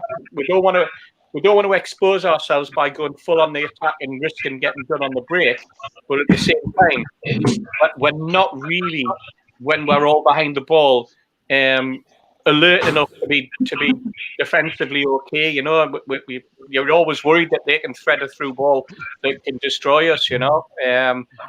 Let's see whether he changes it in the second half. I think it's probably looking at some change. You mentioned Joe Linton. He hasn't had much of the ball. And I'm not really, I shouldn't really say it because I'll get shot down with flames, but I'm not seeing him working hard in the way that people seem to think he's worked in the last few games. Okay, Daz, before I bring you in, just Tommy Ward getting some really serious treatment in the corner here. He's got a horrendous cut on his eye. He's going to need something special here. The points was level in the 7th round, and I've got a feeling Tommy Ward might have his first defeat here tonight. But he's going to need a knockout. He's done it before. Be interesting to see. But Daz, people are asking for a bit of positivity. So over to you. Okay, here we go. Right about now, Steve Agnew is working his magic in the dressing room. We won't even go to mention Mr. Bruce. Yeah, look at I think the way it's going to go in the second half is that a substitute is going to win this game. Which side it falls on is another question. I'm hoping it's going to be the likes of Fraser or Almiron that'll come on and make the difference with a bit of pace. I'm sure United will look towards Pogba, who will come on, and hopefully he doesn't cause us some damage. Sorry, Jamie. That's all right, mate. Don't worry about it. Current situation of Steve Bruce. He's standing on the sidelines. I'm not sure if you've seen this, lads, but this is the FIFA 21 Steve Bruce. I mean, you'd be delighted if that was you, wouldn't you? He's a dentist. Stuff in that, isn't it? Jesus. I'm not sure what's worse, that or that. Was it FIFA 1921? Was it, Steve? Looks I like don't me. know, mate. I'm trying to think of who it looks like, but it certainly doesn't look like Steve Bruce. It looks like he's been done in with a spade. Looks like me. It looked like Rocky 9. That's Mitch's hair. Mitch's hair and some ghoul. To be honest, it looks like Rocky 9, but they've done all 9 films on the same night. Exactly. There's some prosthetics there. Like Steve Bruce wants to get a lawsuit in for that, I think. I'm just saying this is not fire in the chat. Jamie, go on. As our guest Man United fan, your views on the first half, mate. Well, I was a little bit behind with the goal, so I kind of knew that we'd scored before I'd seen it, so I didn't have the opportunity to celebrate. But it sounds like from what I've got the boxing on my TV and I've got the stream on the game, but it looks like I can't remember who it was that was mentioned earlier, but our pace seems to be killing us when we're on the attack. Fernandez has took up some really nice positions, and him and Matta's link-up plays. It looks as though it's working well around your midfield, but we just need a little bit more quality in the final third. And then it seems a bit weird saying this to a group of Newcastle fans, but hopefully we can get a bit more quality in the second half and hope you dip off a little bit, and then maybe get a couple of chances and put them away. I think we look like we're in control. I don't know if anyone else disagrees with that, but I feel like we're quite in control of the game. But I'm presuming he's going to bring a bit of pace on Bruce, and that could be the downfall of United. But in the nicest possible way to all of us, because it's all been spot on with me so far. I hope that's the case in the nicest possible way. But have to see what the second half brings. You never know what Man United are going to turn up in the second. Well done, lad. Well done. Right, cut him off. Get him off. No, he did well. He corrected himself. Fair play. I think my dad's watching, so there's another red somewhere in here. Good stuff. Pete, Ryan Fraser got a cracking goal in midweek. Is it time to maybe bring him on and Almiron on, do you think? Definitely. If it was me, Ryan Fraser would be my first sub, and it would either be Hendrick or Joe Linton to come off. We need to start exposing them going forward. At some point, because Man United have tried to keep it as tight as possible in that midfield with McTominay and Fred. At some point, one of them are coming off for Pogba, and they're going to be more attacking, which is going to expose them the other way. And that's where we want the likes of Ryan Fraser and Almiron their pace to dislodge them. And that's the way going forward. But look, it's very, very clear that the goal came too early for us. It came too early because when we got that goal, we then sat back, and Man United had a lot of the possession, dominated the chances created. Ever since that, for the rest of the half. So that's been our downfall in one sense, that we scored too early on. But as the game goes on, Man United are going to be chasing this game because they need to win. They need to win this game. So they're going to start chasing this game. And as the game goes on, that's where they're going to commit more men forward. And that's where the likes of the pace and the creativity, hopefully, Fraser and Almiron can make the difference to the boys up front. So, I'm still hopeful, but I don't want us to be sitting back, five-man defence, hoping and praying for the draw. There's still opportunities here to win this game, and we need to be confident that we can go and do it. Yeah, boxing result, Tommy Ward. Unfortunately, the fight was stopped due to the bad cut. It's Tommy Ward's first defeat. It's a cracking result on his record for Tommy Asomba. And I've got to be honest, Tommy Asomba comes to fight, just devastating. Kid's got a world title shot, obviously lined up at some point. It's not the end of the world, but he didn't deserve that. And it was a bad cut to sustain. That's boxing, unfortunately. Yeah.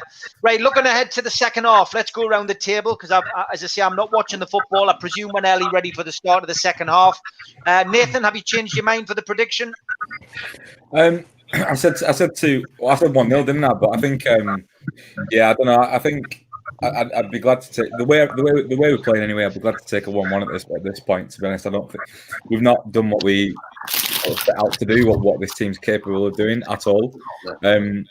Whether Bruce has got the nous to turn that around, that's out for debate, isn't it? I think we all know the answer to that one. So I'll be happy to cling on to this 1-1. To be honest, the way the first half went.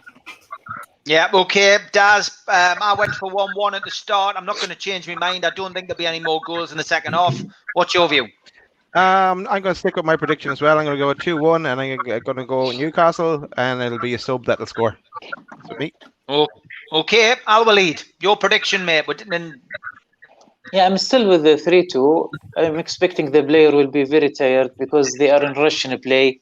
Manchester United more in rush, and he didn't play appropriate in the attacking. Newcastle must take advantage of that. But the problem, I see Wilson trying to get the balls. He get to the back to get the ball. He's still isolated. Fraser and Almiron is a must for the second half. Okay, Martin. Yeah, I think we need to get a hold of the midfield. So I think I'd like to see a change early on rather than leave it too late. I think we started the game well, but we didn't take the game like we should have done, and take it to them. They've started to come back. But I'll stick with the 2-1. I think there's another goal in it. I hope it's for us. Okay, Chris. Well, I said 3-1, and I'm not one to change my prediction midstream. But at this rate, the only two more might be Spenny's cans. Spenny, your prediction? I'll take 1-1 at the beginning of the game. And if it's any more, Holloway's going to get fish and chips offers apparently.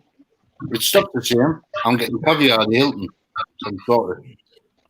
Oh, that's interesting. Was that some kind of deal that was worked out last night? Yeah, where I was moonlighting. When you were moonlighting, okay, Steve Hasty, give us your prediction, mate, please, and also an update on the food bank, please, as well, if you've got one. Next goal, the winner. I think the team that scores next to go ahead and win this game. Perfectly honest. The food bank. You know what? The donations are coming in so thick and fast that the lads are struggling to keep a count. And poor Monju's at work, and he's trying to keep a tally while also doing what his real job is at work. So he finishes in about 40 minutes to an hour. So he'll be able to give us a proper update then. But all I've heard is that the donations have been coming in thick and fast. So that's great. I mean, as I said right at the very beginning, if we can tip that 5,800. That we collected against Manchester United the last time out over Christmas, that would be a record for a match day, which is tremendous. But what the lads have said is that we'll put something on Twitter as soon as we get any figures from them. But it's amazing, isn't it, that the way the fans have rallied around behind this, and it shows you how out of touch the Premier League are when it's come to this pay-per-view situation. Yeah, well done, everyone. Every Newcastle fan who's donated. Fantastic cause. Great to see that so much money's been raised at such a crucial time for the food bank. Pete, your prediction, please, for the second half. I'll just say something before Pete starts. I'll put something in the private chat for you, Hasty. Have a look. Sorry, mate? I'll put something in the private chat for you. Have a look. All right. I'll have a look. Sorry, mate. All right, go on, Pete.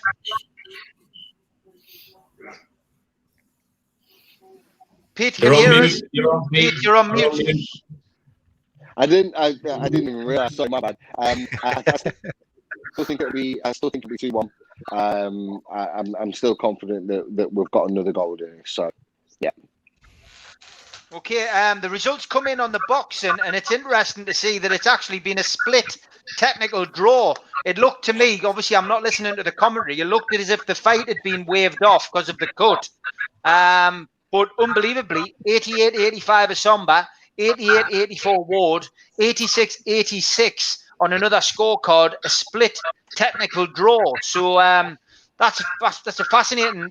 Jamie? I want to just nip back to you, obviously for your view on the prediction for tonight's second half. But what's your view on that result?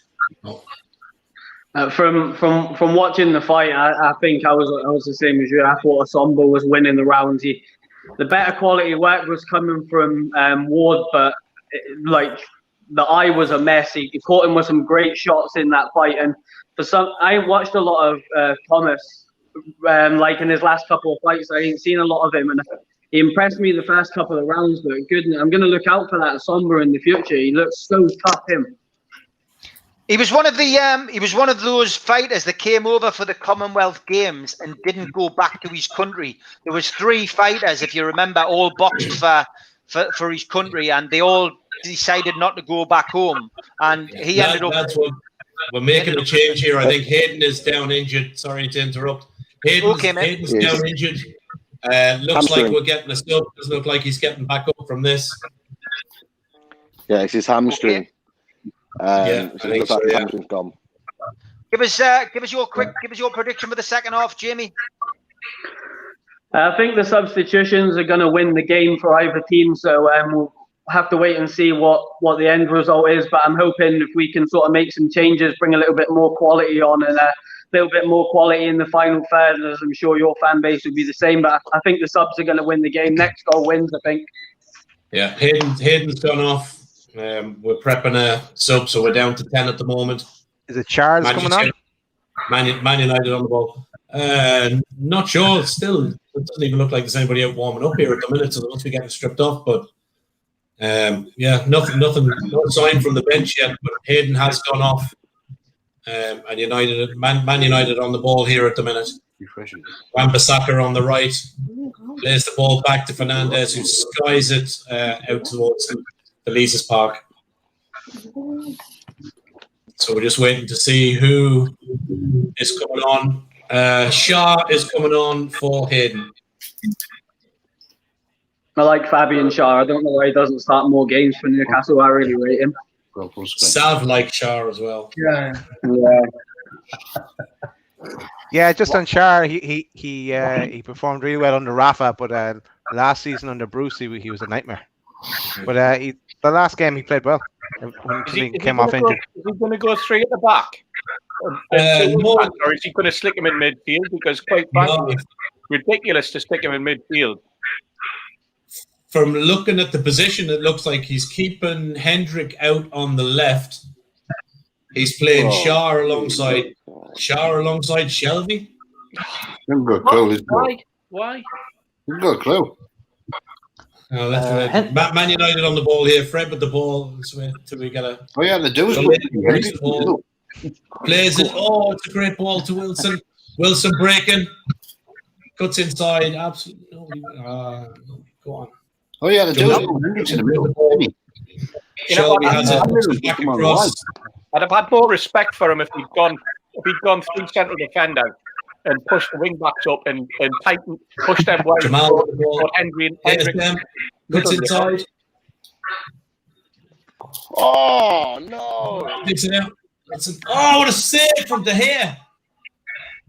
Jamal Lewis dinks it into ASM. ASM dinks it over the top, straight onto Wilson, who hits it first time on the goal line. De Gea pulls off a save.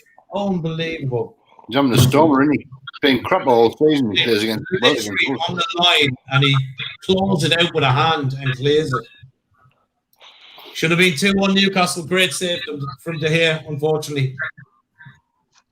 Holloway, I hope you've got plenty of money saved up for this dinner of yours. Oh, no, wait for it. I think Hendrick's very exhausted.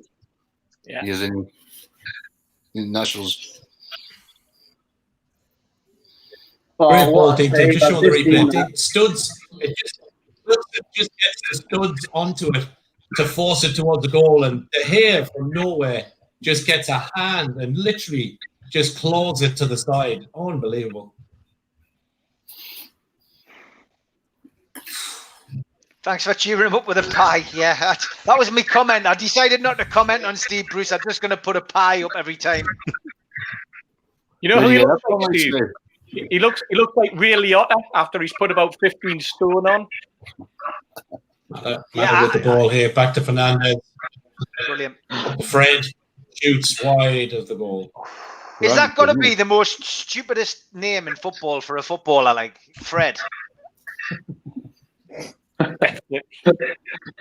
mean, is it just because obviously we're English and Fred's like it's a first name, isn't it? You know what I mean? It's not like it's not a surname. Like, oh, here's Fred. I mean, he actually plays like Fred. Brazilians don't use surnames. They use like names. Well, it's not a. It's just I don't know. It's just me. Maybe it's just me. I'm having one of those nights tonight, lads. I'm having one of those nights. It's like Joe. Yeah. Joe. If he was playing just on one part of the midfield, he could be right side Fred.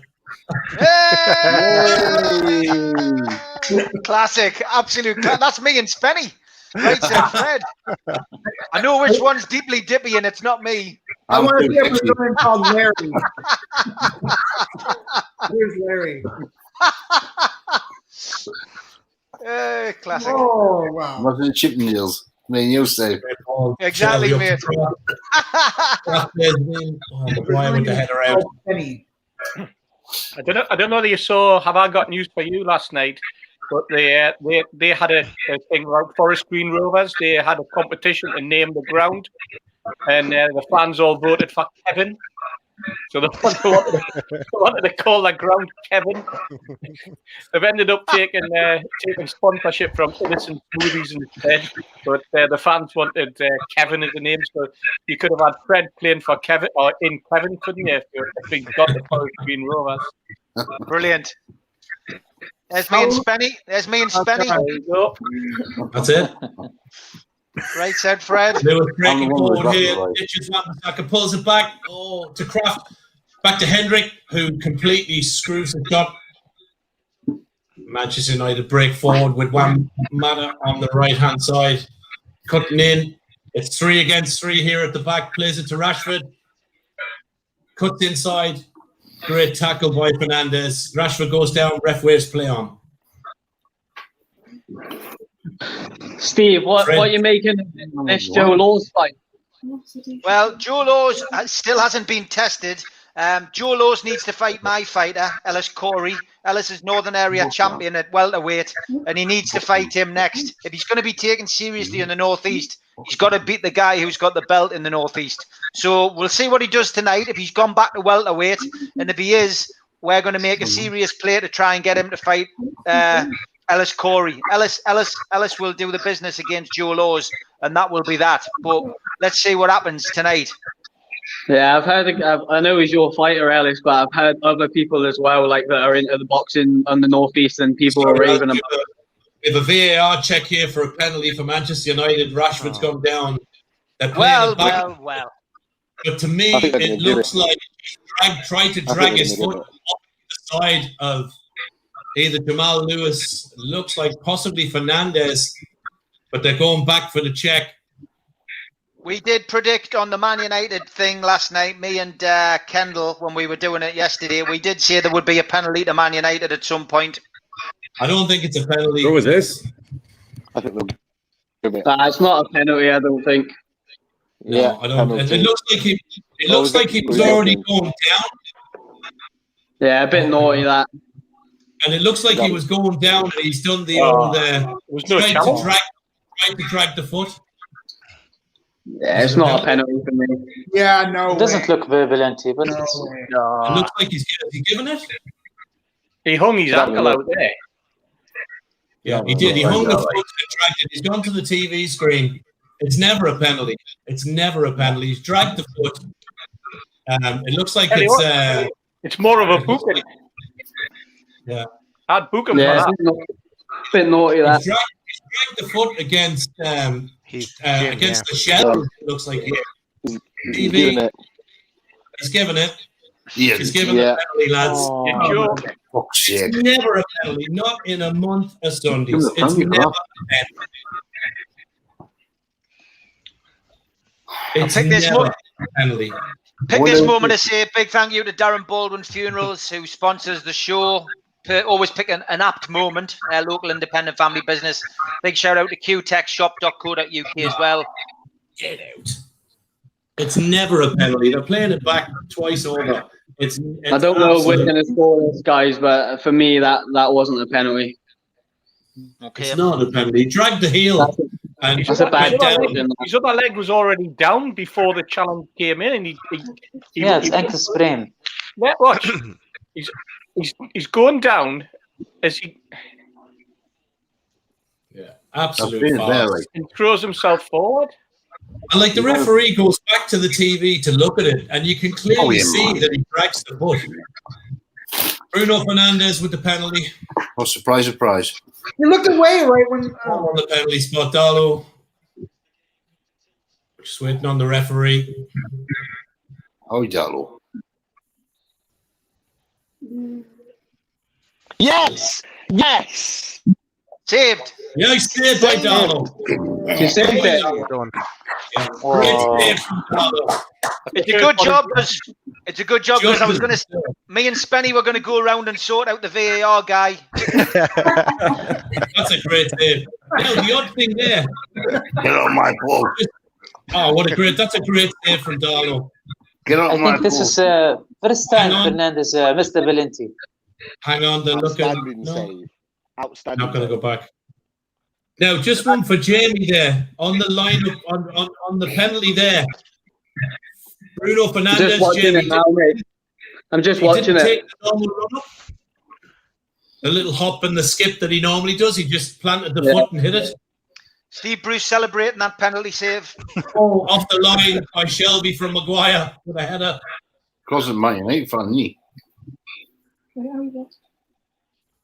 So we've got the next main fight of the night is Joe Laws, local lad, Benwell bomber. He's fighting back at welterweight, which is a surprise. He's fighting Ryland Charlton tonight. He's from Norwich, and both fighters in the ring now, so I'll keep you updated on that as we go. I've got a story about right side, Fred. I went all the way down to Wakefield, 10 pence a pint used to pay, Rooftop Gardens. I don't remember the nightclub. The right side Fred was on the stage. So I walked in on a Monday night, got me pint. And my mate with us was just right tight that you got a half. It cost him £3.50 for a half, and I was buying pints for 10 pence. Never. And we went to the stage, and everybody was male. I was thinking to my mate, what's the crack here like? I says, no. Is any funny about it? Can't say anything. It was a gay night, wasn't it? Oh my God. It was a great penalty save, by the way. Change the sugar. Great save, yeah.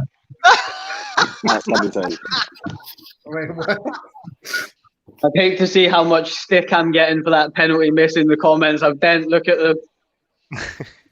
Yeah, to be honest, you haven't had much stick. I think because you're coming on Sure, and breaking forward here. spoke some sense to me tonight.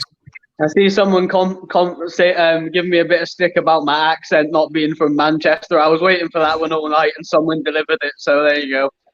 Yeah, I did see that one, mate. No, somebody also said you've got the perfect accent for a Manchester United fan, i.e., not from Manchester. Who's got a Manchester accent for Manchester United fan, did they? No, you've got to be from London if you're a true fan. Forget about it, man, Jamie. All right. Trull's there, I think. It's Kojak and his dad, Spenny. You're the dad, are you? In the 99 final, when we played Man United, we stayed in Hemel Hempstead, and it was full of Man United fans in a hotel, and there was all the lads were singing off, obviously after the match, where we was sort of trying to drown my sorrows. And this woman came in, and she collared one of the lads who had been there the night before, and apparently they'd had a bet that he would give her his shirt, his football top, if Man United won. So her and her husband came back in and asked for the top. So the kid went, okay. So he took his top off, and he said, well, you have to wear this. You have to wear my top. That was the rule. You have to wear my top. So she took her blouse off and put his top on. And he said, no, you cannot do that. He goes, I'm wandering around topless. He goes, you'll have to give us your bra as well. So her husband, she looked at her husband and he went, go on then. So she takes the top off, whips her bra off, and then gives the bra to the kid. So the kid, Newcastle fan, puts the bra on, doesn't he? And she goes off with his football top. But about 3 hours later, she come back looking for the bra because she'd realised it was one of her expensive ones from Victoria's Secrets. Well, by the time she walked back in, he had 2 pints, one in each cup, and he had linked them up with straws, and he was drinking 2 pints out of her bra. So he was going absolutely mental. And of course, he wouldn't give it back because he said it was holding his 2 pints in. And there was an absolute riot in the place. So the hotel staff came to try and sort it out. Meanwhile, the rest of the lads took over the desk at the hotel and started taking the bookings for the next. That's a great brilliant. Steve, that's an absolute classic. That oh, hey. Tears to my eyes. Yeah, I think great ball from the middle, from Fernandez across to the right to Shelby, far right, pings the ball in, bounces through midfield. Oh, and cleared. 62 and a half minutes gone. That's still 1-1. Yeah, 1-1. 1-1 was my prediction. I'm still quite confident that's going to be the final score, but we'll see. Draft on the right. Oh, Joe Laws has been dropped. Yep. Just to be honest, Ryland's come out and really gone for him, and this has always been the problem with Laws. He sells tickets in the northeast, but he's susceptible, and we finally found a weakness. That's another foul on ASM. Gets dumped by Maguire. ASM's gone onto the right-hand side now, so hopefully we'll get a lot of joy down there because Luke Shaw's not wanted to defend. He's going forward at every opportunity. So the last 2 breaks. Yeah, the last 2 breaks, Pete. Luke Shaw's been at the heart of the last 2 Man United breaks. He's got that much room down the left. But if you notice, Martin, it's taken him an age to get back. So if ASM can exploit that left-hand side, their left-hand side.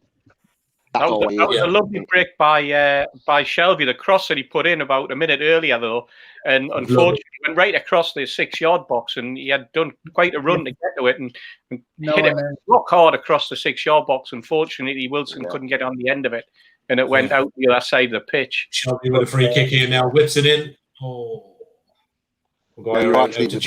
fantastic crossing. You just want more men in the box. Got more men in the box to get on the end of that. First time cross was fantastic.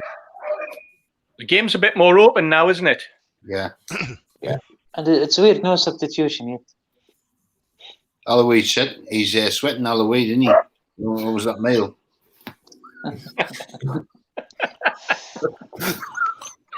Still 25 minutes, wait. I don't like coffee, mind. Throw into Newcastle. I'm just having a little bit of an issue. I can't hear what you're saying, so I'm just trying to fix it. I'm not being ignorant of anyone speaking to me. No, you're all right, Jim. You're not speaking yet. Oh, that's poor from Charlotte. Man United breaking again. Daniel James through the middle, across the right. Oh, Rashford. Oh, and he misses. I tell you he stuck a boot into Darlow as well. Man United break through the 2 banks of 4. He's offside. Rashford's offside, but so easy into Daniel James across the Mata, who just pings a diagonal ball straight back through the middle of the defence to leave Rashford completely open. 1-on-1 with Darlow, shoots wide, but he's offside. You watch that, guys. Watch that passage of play back again, and watch that on the whole just before it breaks. Just before it breaks, have a look at Fabian Shaw in a 50-50. How lazy he was. Yeah. He was the downside. That opportunity should have never happened. It was a great save by Darlow, but Shaw in that two banks of 4 there, Pete. And when we get caught on the break there, we're down to 3 and 2. Yeah, but even before that, Shaw. But no right hand side there at all. Shaw should be clean. It should have never broken at all. Should have never ever happened. I'm miles behind, Spenny. I'm struggling here. I have to keep refreshing every 2 minutes. I've never known Mitnick's on me. This is Steve, what I'm happens. just going to jump off of this, mate, and then I'll be back in a minute because my phone's going to die. So I'm going to jump on my tablet. Yeah. Okay, man. This is what happens when Shaw's in midfield because he hasn't got the pace, and once he loses possession, that's it. He's normally expecting to see the ball and the game being played in front of him. Once the ball goes behind and he's trotting back, then you lose all the effectiveness of a Fabian Shaw. He needs to be watching the game and he needs to be there coming forward, not chasing the ball back and chasing. And that's why he's stepping back and doing what he's doing. Going for the draw, yeah. 67 minutes coming up. No changes still apart from the Shaw substitution for Hayden, who went off injured with what looks like a hamstring injury. Yeah, forget Shaw. Darlow took a knock there, didn't he? He did, mate. Yeah, it looked like he got studded from his Pogba coming on now for Manchester United. Did anybody say that Pickford one today? He should have been sent up for that. Shouldn't he? Pulled off 2 fantastic saves afterwards as well, Pickford. Looks like, just on that, looks like Van Dijk's out for 8 months with an ACL. Wow. Yeah. Liverpool's title dreams up in smoke with that injury. We saw him last season when he was in the team. They were all over the place, weren't they? So, I think they struggled last week with him in the team, didn't they, as well? Newcastle breaking. That's a good effort. Shelby hits it. Oh, saved by De Gea. Out to ASM. Cuts inside. No. Anybody who didn't see that Liverpool-Everton game as well, I'd love to know people's opinions on whether they thought Henderson whether Henderson was offside, because I couldn't see that at all. Wasn't offside. No way. Joe Laws is getting battered here, you know. Yeah, yes, Joe Laws is getting absolutely hammered. All the things that I've said about Joe Laws in the past, he needed to be tested. Well, he's getting tested tonight, all right. And this could be a bad night for the North East. Tommy Ward getting a draw. Laws, on the cusp of a defeat here at the minute, unless he can find something in his locker. Needless to say, as a promoter and a manager of Ellis Corey, I've thrown the gauntlet out on Twitter. He needs to fight Ellis Corey now for this Northern Area title to get his career back on track. If he ends up losing this fight tonight, he needs to get out of his trough and come and find Ellis Corey and get this fight made. Because my fighter's waiting. We want to fight Joe Laws. He's getting absolutely battered. I must be slightly ahead because he's down. His corner should pull him out. Yeah, he's got the guys around him. He's back on the stool. It looks like he's gone. Man, you're supposed to be watching Newcastle, not bloody boxing. You're our last one here, Martin. We don't know what's going on without you. Pogba is on for Fred. Still 1-1. 69 minutes, no changes from Newcastle. We're waiting on Steve Agnew to make a choice. That's better.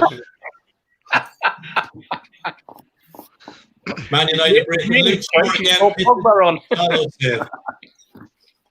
Feel a little bit for Joe Laws there, Steve. I wanted him to win, man. I knew he wouldn't. I don't want to be overly critical, but Luke Shaw makes me look anorexic. Got to be perfectly honest, Jamie, getting back to the boxing there, Joe Laws hasn't fought anybody. And this is the problem. When you start raising your game and going in against the bigger people, you're always going to come a cropper. And I'm afraid it's been a career built on sand because he can sell tickets. I hate to say it, but that was always coming. It's how he bounces back now. One defeat isn't gonna kill him. But for me, if he's gonna make a comeback now, it's a must that he fights my fighter. And that'll be the full making of him. It'll either be the making or the break. Thinks it over. Lewis out, only as far as Basaka. Back to McTominay. Back to Rashford. On the boxing? No. I've told them off, David. I had a good bit of dialogue with Dan Naylor and Steve, that Charlton's manager. He used to be a journeyman. Mm-hmm. Had a good chat with him on Instagram. I've spoken to him for months and months. I don't know how I come across him somehow. Oh, nice from Will. A few days ago, and he said his fighter will beat Joe Laws. Oh. Lovely bit of skill. Newcastle 6s and 7s at the edge of the box. Ball breaks to Shelby to Wilson. Wilson does a spin and turn, breaks, fires a ball across the drill into intercepted by Maguire, and Man United back on the ball with Pogba. Al Walid, let's get your comments on the game so far in the second half. What's your views? Matter on the ball. Mr. James. I think Steve Bruce must use some substitution now, because I think Man United are closer to score. I think we have a problem here, lads. Darlow looks injured and I heard Fraser came back of the line. Fraser's coming on, but Darlow's gone down towards the side of the goal, clutching. Looks like he's clutching the groin, obviously from earlier on, with the challenge from Rashford. Just waiting to see what's going on here. You want to stay with me here, Martin? You're playing a blinder. I'm trying to think of all the puns. I was like Chris Kamara there before. There's been a substitute. What? How's that? Give him 2 halves. Yeah. Okay, Darlow's back on. Looks okay. It doesn't look like he's moving 100% now, to be fair, but Man United with a throw-in just over the halfway line, all with Fernandes at the minute. 72 minutes gone. Back to you, Steve, in the studio. Hey, what? He thinks he's Chris Kamara, doesn't he? Chris Kamara. I think I'm having the Chris Kamara tonight. Every time you come to us, I'm telling people to speak twice. I've got myself on mute. I've had an absolute Tony Blair tonight, but that's because I'm watching the boxing and I'm trying to answer critics on Twitter. Why aren't you watching the match? Well, obviously because I'm watching the boxing and I'm not watching both, and I'm not paying $14.95 to watch the bloody football. That's why I'm not watching the football. But never mind. Gillespie it looks like Gillespie's getting changed here, lads. So it looks like Darlow is going to go off. Looks like Gillespie's going to come on. He's getting. He's really on the struggling. side. Yeah, Darlow. There's something wrong with the leg or the groin. He's really something else, Martin. Yeah. I think we should do one for the boxing, didn't we? Save. Is that injury from that challenge, or is it from something else? No, it looks like from the challenge with Rashford earlier on. When Rashford went through but was offside, the two of them collided. Rashford, to me, seemed to go in kind of studs up, sliding in to try and get the ball. Darlow got the after effects, but he's obviously feeling it. It looks like Gillespie warming up. So, yeah, see what happens. But it looks like he's warming up anyway. Darlow definitely not moving to 100%. He's struggling to even kick a ball here. He's just put that ball out. He's not able to get any power behind the kick. So, no, Darlow's injured, boys.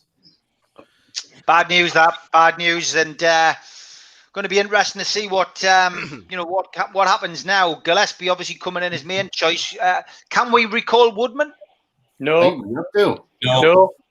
Full season, no. We might be able to get when this happens. They let him get like a just one keeper, you can. I think. Got to have a reserve keeper, don't you? Wan-Bissaka on the right, thinks the ball in, and it's clear.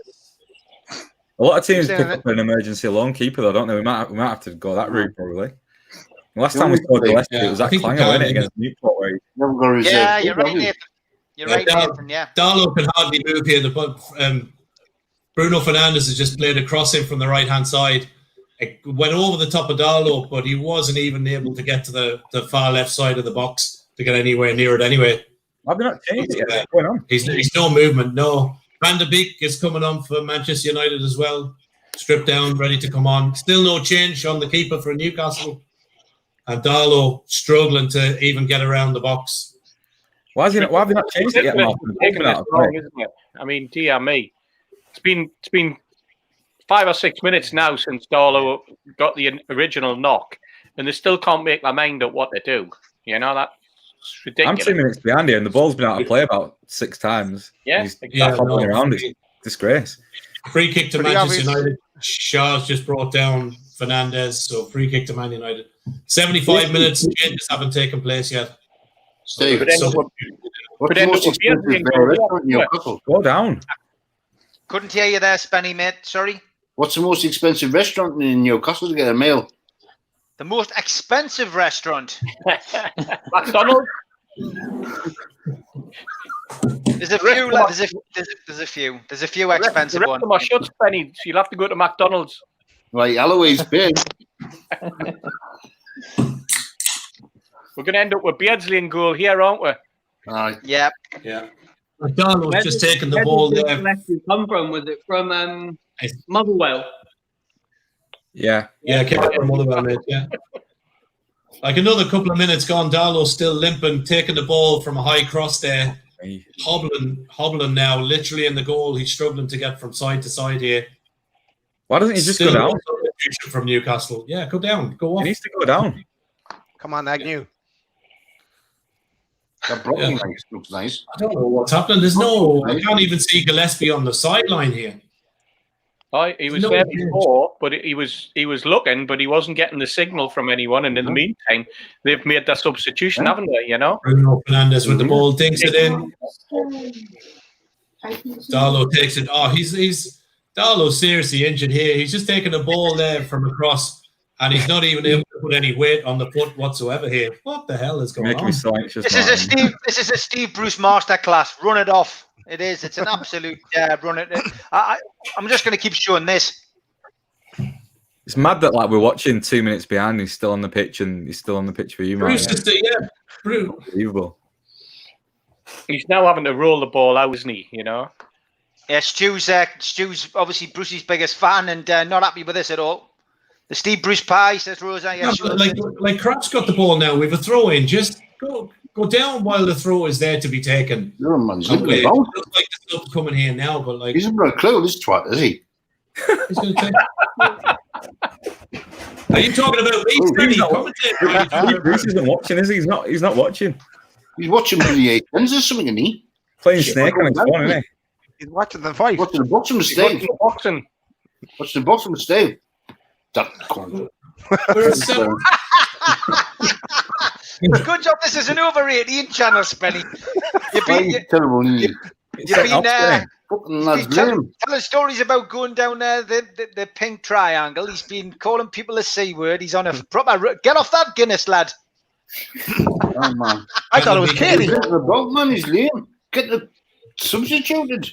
Bruce is still in the box. Agnew stand there. Bruce is standing at the front of the dugout. There's no movement. I can't see Gillespie at all. It's 78 minutes, nearly 79 minutes gone. Darlow is, I'd say, Spenny is more agile. And you can't write it, lads. You can't write it. Clements has gone down to Strawberry to get Darlow out to get Gillespie out the bar, I think. He doesn't he? Get pretty budgie back. Get budgie back. He'll get these stopping all going in. Just trying to work out why it took Solskjaer 75 minutes to put our best player of the season so far on the pitch. Jamie, you must be good at coming to score against LM K-Bet.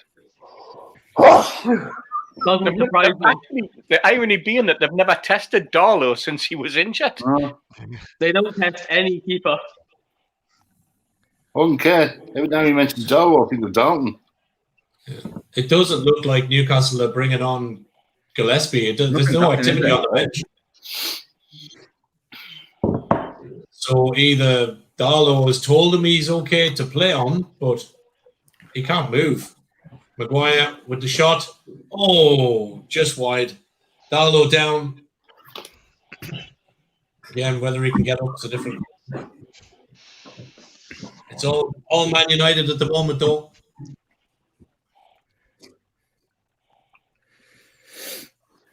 Fence all over the place again. Apologise. Priority again. It seems every single week I seem to say the same thing, but we just cannot get that final ball. Agnew's coming back to Bruce. No, he's saying Bruce is saying no. Gillespie, there's Gillespie. He's got the gloves on and he's still doing stretches at the side of the bench. What is going on? He's not bringing him on. Not at the minute. Does he actually know what he looks like? I think he thinks. He must think he's the lad who does the commentating. He's not going like this. He's not going like this, is he? Steve, Man, which one's Gillespie? Which one's Gillespie? Getting Steve Harper prepped and ready, isn't he, to bring him on? Oh my God, that's a classic. Yeah, Steve Harper. Any chance? You got your gloves? You got your boots? Manchester United on the ball, breaking right with Fernandes, cuts inside, blocked by Shaw. How he's playing manager of our club, I do not know. To the pay subs. To the pay subs. Fernandez out to Van der Beek. Bear with me at the start of the show, trying to convince you to give him a chance. Jamie, you know what it's like now. Wilson with the ball. Come on, Fraser. Every week. Every week. Wilson with the ball. We're in. I won't be getting an invite back. Wilson. Oh. You can see Newcastle with the ball. Gillespie's going up to him, going like, "What am I doing then? What am I coming on or what?" And he's like, doesn't go not even paying any attention.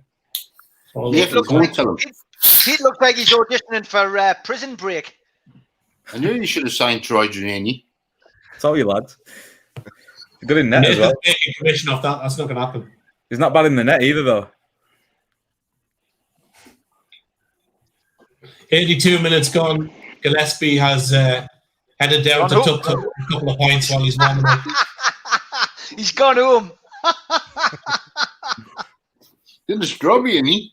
Yes, huh? Oh my God. Yes, I think Bruce said to him, if you go in and get the tea trolley ready, we'll be in 8 minutes.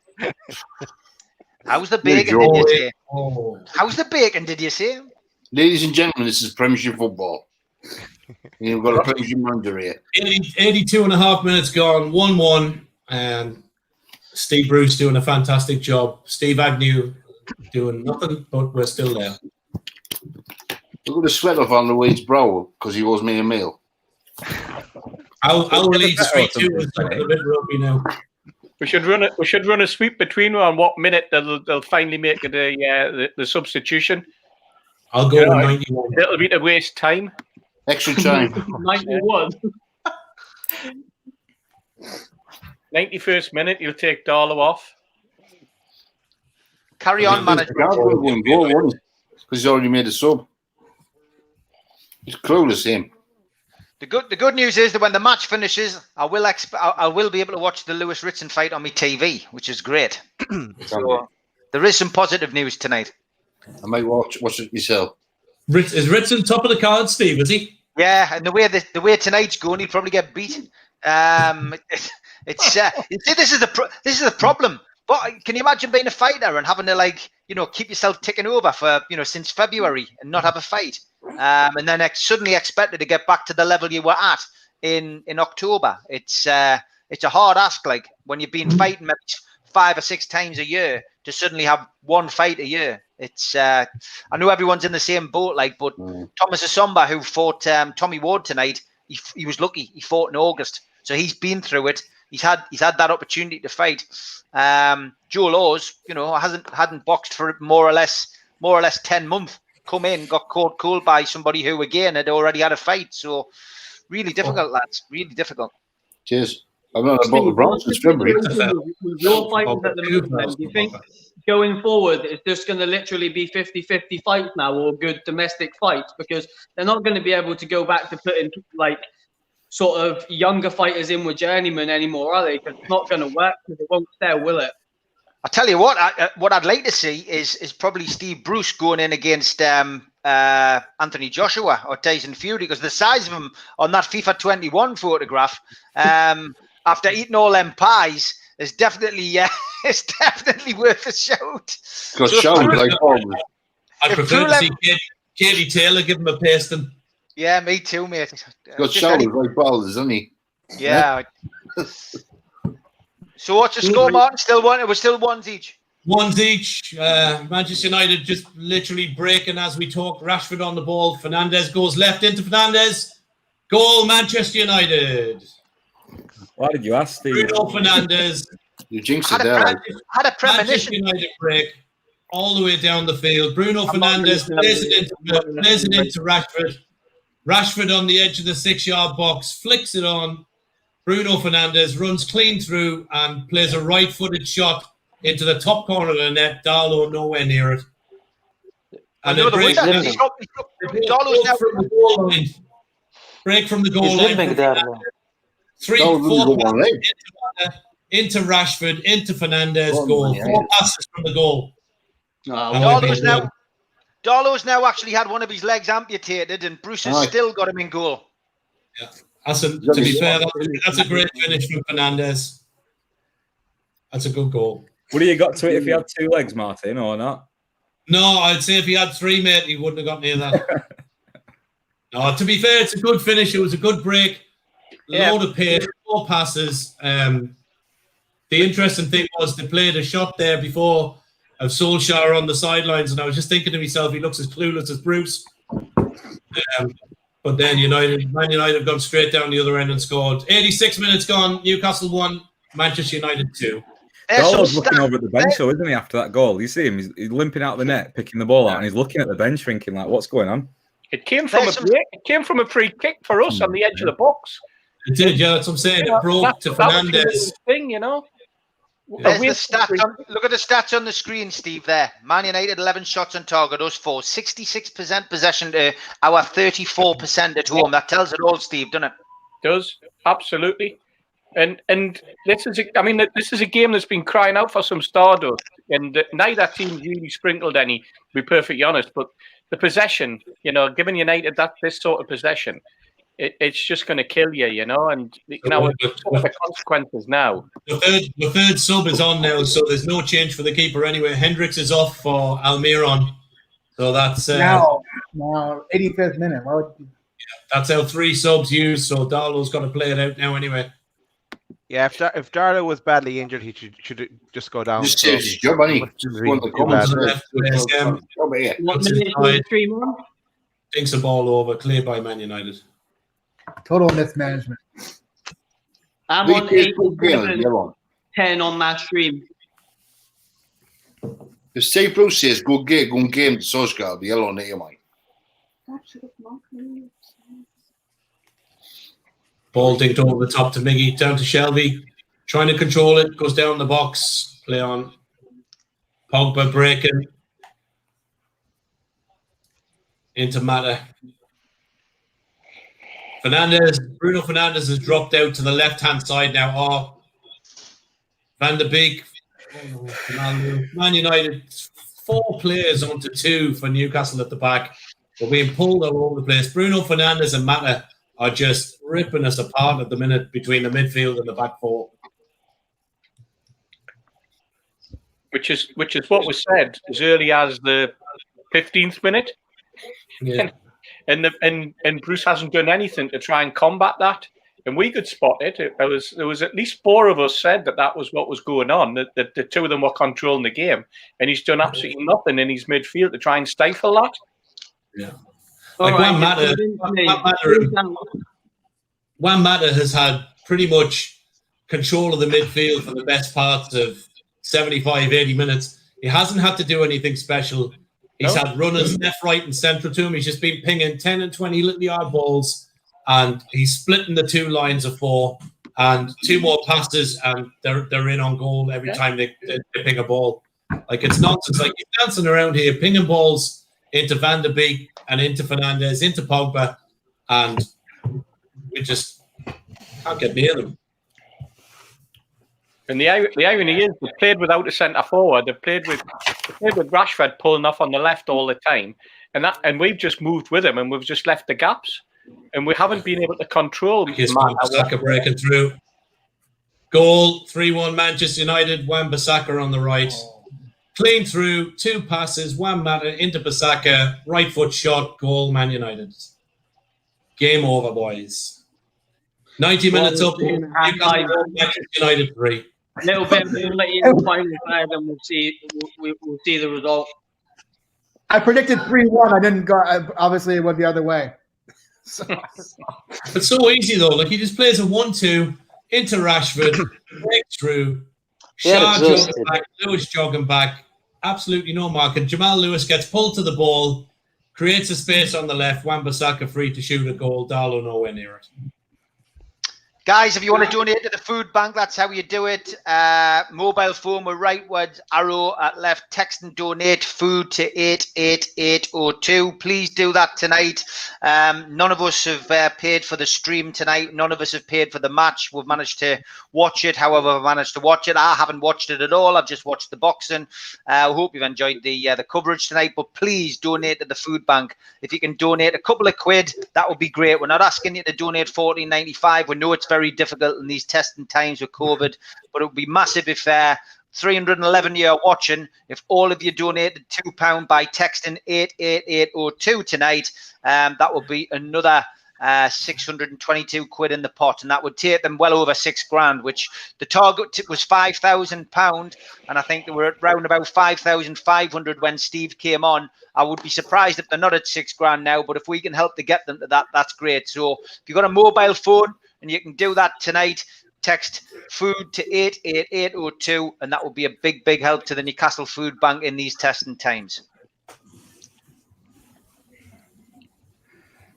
How many passes did Man United put on to get to that point of scoring the goal? Because it seemed like 20 or 30 passes, just little 1-2s, nobody pressing them, us behind the ball, just allowing Mata to move, and Mata moved all over. Yeah. Absolutely. They were playing that left-hand channel, Steve. When we were talking about Mata, and I was saying he's just sat between the two banks. He's just popping little 10 and 20-yard balls, nothing special, not having to work hard. And literally they switched it from right to left, and 3 passes later, Jamal Lewis gets drawn in, Wan-Bissaka breaks through, and they're in on goal. So there was no pressing. We're sitting watching them ping the passes, and within a blink of the eye, they switch it from right to left, and we're back to that situation of all our players have drifted to that left-hand side, so we've no cover.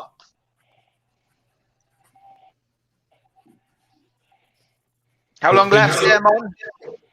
We're at 92 minutes 45. I didn't see what the... 5, yeah. 5. Bruno Fernandes there breaking through. Rashford pulls left, pulls the defence wide open. Fernandes shoots wide of the goal. All right. Been all night in the second half. We've not been in it at all.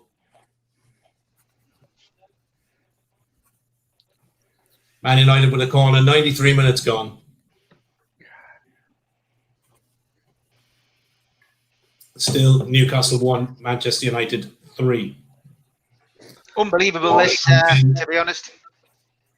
Back to Harry Maguire. It's a total collapse. Goes out for a throw into Man United. 83.5 minutes gone, about a minute and a half left. You can be mean. See all them things I said nice about Bruce. I take them back. Bruce out. I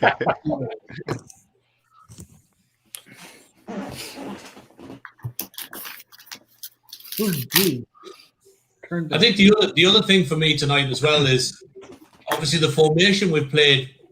We've played Wilson fairly central up on his own. Joe Linton hasn't been in the game really at all. We made the changes too late. Wilson has been very, very isolated up against Lindelof and Maguire with nothing to feed off.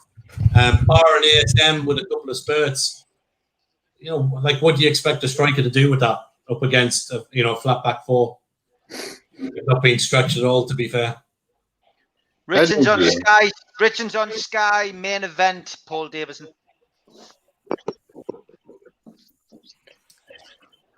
.5 minutes gone. Man United. Van der Beek with the ball into Pogba. Pogba dinks it over the top to Rashford. Fernandes is breaking in between Fernandes and Lascelles. Still with the ball. Pogba looking for it. Central midfield into Pogba. Back into Matic, who's come on. Down to Shaw. You have completely lost the midfield since Hayden went off here, Yeah. He's such an underrated player in your team, Hayden. I really like him. I don't know what you think of him, but I think he's a quality player. Like Steve said, he put Scar in the same position. Yeah. 95 minutes, 26. Man United breaking with Rashford. Rashford clean through on goal. 4-1. Fuck's sake. So easy. Newcastle on break. Wilson gets tackled. 2 balls down through the centre of midfield into, I think it was Fernandes. Let me just check. Fernandes with the ball just pings it over the top of Emil Kraft, and Rashford is clean through, possibly offside. Strokes the ball with the right foot into the bottom of the goal. 96 minutes gone. Sure, they think it's all over. We have absolutely collapsed this second half. We have been absolutely awful second half. No plan, no formation, It's always no happens. idea. It always happens against. And that's it, full time. 96 minutes played. Newcastle 1, Manchester United 4. Absolutely better team on the night. Unfortunately, 1. Newcastle were shocking. Sorry, boys. Maybe I don't commentate next time. Back to you, Mr. Ray. You did listen, Martin. You did outstanding, mate. Absolutely. Yeah, well done, mate. It's all your fault. Well done. I know it's a very difficult thing to do, but you're absolutely superb. So let's go around the table. Nathan, give us your honest opinion about Newcastle United's second half capitulation. Yeah, I mean, I don't want to be one of these people that kind of shits on Steve Bruce whenever we lose, and then don't say anything when we win, because I do criticise him when we do win. I feel like the games that we do win, it doesn't seem like it's anything to do with Steve Bruce whatsoever. It seems like it's just that everything seems to fall into place for him. If you look at our performances this season, there's no common thread or no consistency through any of these performances, and the amount of application that the players give. In terms of selection was poor, putting Lascelles back in instead of Shaw. As Hasty said, Shaw needs the game in front of him. He needs to see everything, because he's not going to be quick on the turn. He's not going to be able to turn out of trouble when he gets the ball in centre midfield. And that problem's caused by Lascelles being our captain, because he feels like he's got to put him back in the team, and that creates an issue when he's not our best central defender. He's not our second best central defender. He's not our third, probably not our fourth best either. So why he's our captain, so it creates an issue automatically for us. Joe Linton's been playing quite well these last couple of games. His best game, probably the last game behind Wilson. He's moved him out onto the right hand side and the left hand side today, and he's done nothing whatsoever. So why Steve Bruce, as a manager who can see him every day in training, has taken that decision is just beyond me, really. We started quickly today. We got a goal. We got our noses in front, and then we completely sat back. The attitude of the players as well, for me to turn up 1 week like the last game we played, and then only to turn up once every 3 games, it's absolutely unforgivable to me, and it's appalling to watch, to see, like, just to see him shaking out of tackles and seeing him not trying and not winning, not trying for that second ball. It's just unforgivable at any level. If you do it on a Sunday League pitch, you get absolutely rollicked, don't you? So why is it happening now in a Premier League game? I don't understand. We've talked a lot about game plans and a lack of game plan from Steve Bruce. I firmly believe now that, like as it was last season, our game plan is get the ball to St. Maximum, and if you can do and hope that he produces 2-3 moments of magic in a game, that's our only outlet. That's our only sort of game plan that we've got. And if that doesn't happen, we look terrible. If St. Maximum's not at it, we look dreadful. So yeah, I think it's that we don't have anything at all in terms of any idea of what's going on. It's really difficult to watch, isn't it? That game was another third, fourth game of the season that's been dreadful to watch. Daz, your take and summing up of that game, please. Yeah, my take is pretty short, really. My man of the match is Martin. Miles better than Niall Quinn, I imagine. And I know in the commentary section, I've only really got to see half the match with the stream, really. But the turning point would look like with Darlow. Like what kind of vote of confidence is it to Gillespie that he wouldn't bring him on there? Now Darlow should have really gone down if he was that bad, even though it didn't look like when it came to the goals that the injury was the cause of it, but. Yeah, it would play on his mind as well. But I think we still would have lost the way it was going. United were all over us there the last 20 minutes. So I'll believe your view on tonight's game. At the beginning, I would like to thank Martin. Actually, I enjoyed his comments. He looked like a professional. And I'm sorry, Spinny, for losing your bet. I apologize. Next time. Actually, I see Newcastle. The result doesn't reflect on the score and the performance of Newcastle. They were doing great because nothing special. Same same style of play, but he was keeping the score 1-1 until I think 75. Minute 75, it was seeming it's like the end of the game for the players. They were very exhausted, Newcastle players. I said earlier, the Manchester United close to score, but unfortunately, I'm not sure. I'm not sure why Steve Bruce doesn't use the advantage of substitution early. When you see player tired, even if you know he's better, even if you know this player is better from the one in the bench, but in the bench is fresh. You could use that. For me, I see Hendrik very tired. Why he wasn't off the bench, off the field? And usually Steve Bruce play on 90 minutes. But for me today it was 75 minutes. It was like the end of the game for the players, and Manchester United, the stamina was much better in this last 15 minutes. This is explain the score. Yep. Okay, Martin, you watched the game and did a fantastic job with the commentary, mate. Give us your summing up today. Yeah, I think we spoke beforehand about which Newcastle was going to turn up. Obviously, that's been well and truly answered. I think the disappointing thing for me was we didn't make Man United work for it. They didn't have to go into second gear. They didn't have to step it up. Juan Mata had the freedom of St James's, and Bruce didn't change it up when we should have done. So again, it goes back to my comments. I think when myself and Jamie were talking about what we like and what we don't like about Bruce, was that when we do get to a point, we don't have a plan B. And I think that was there for everybody to see tonight. We didn't know what to do. I think Man United fully deserved the win, so credit to them. I thought Mata and Fernandes were not outstanding, but definitely for me, I think Mata was man of the match. But they didn't have to work for it, and considering they came off the back of a 6-1 mauling of Spurs, and Spurs made Man United look very ordinary. I think it was a shame that we didn't take it to them, and at home. Look, it's another lesson with as Alwood says, Mr. Bruce. The commentary, listen, boys, thanks for letting me have a shot. Much appreciated. But the commentary is only as good as the panel you're with. So thank you very much, gentlemen. No, well done, mate. You were superb. Jamie, over to you, our guest tonight, Man United fan. Give us your assessment of the game, please. Not going to talk too much about the result because I take into account that my team's just beat all of your team and I don't want to come across as disrespectful. So I'm not going to mention it too much. Obviously, from a Man United fan point of view, we really, really needed that. I felt like we'd have too much quality down the stretch.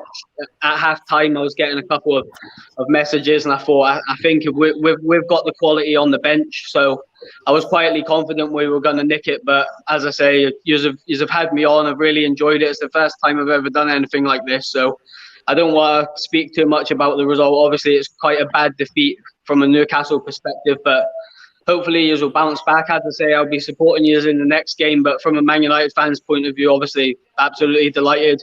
We've scored a couple of goals as well. We looked good defensively in patches, which is good to see because I haven't seen that a lot recently. But yeah, I'm not going to talk too much about the overall result because I don't think it's the right place to do it. But obviously, delighted with the win.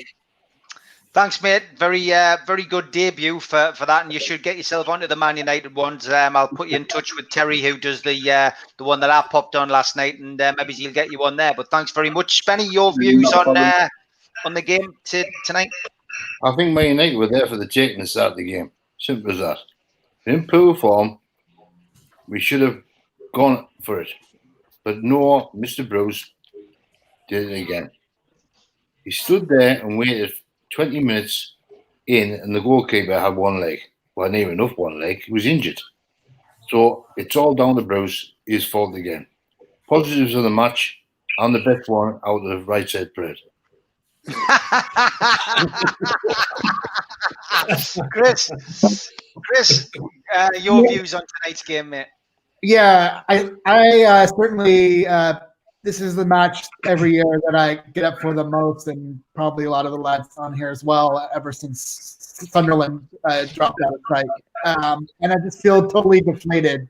It feels like Bruce hasn't got a clue, doesn't know how to manage the squad, doesn't know how to substitute even when we've got injured or tired players. And it just, I just feel like there's no direction in this team except sort of a stasis, and sort of like they'll say, well, we're not letting what's going on off the pitch affect us, but I feel like they're just, Steve Bruce is kind of in like this. Oh, I'm not wanted here. If there's a takeover, I'll be showing the door, and sort of like just kind of treading water, waiting for something to happen. And I feel like Benny said, this match was there for the taking.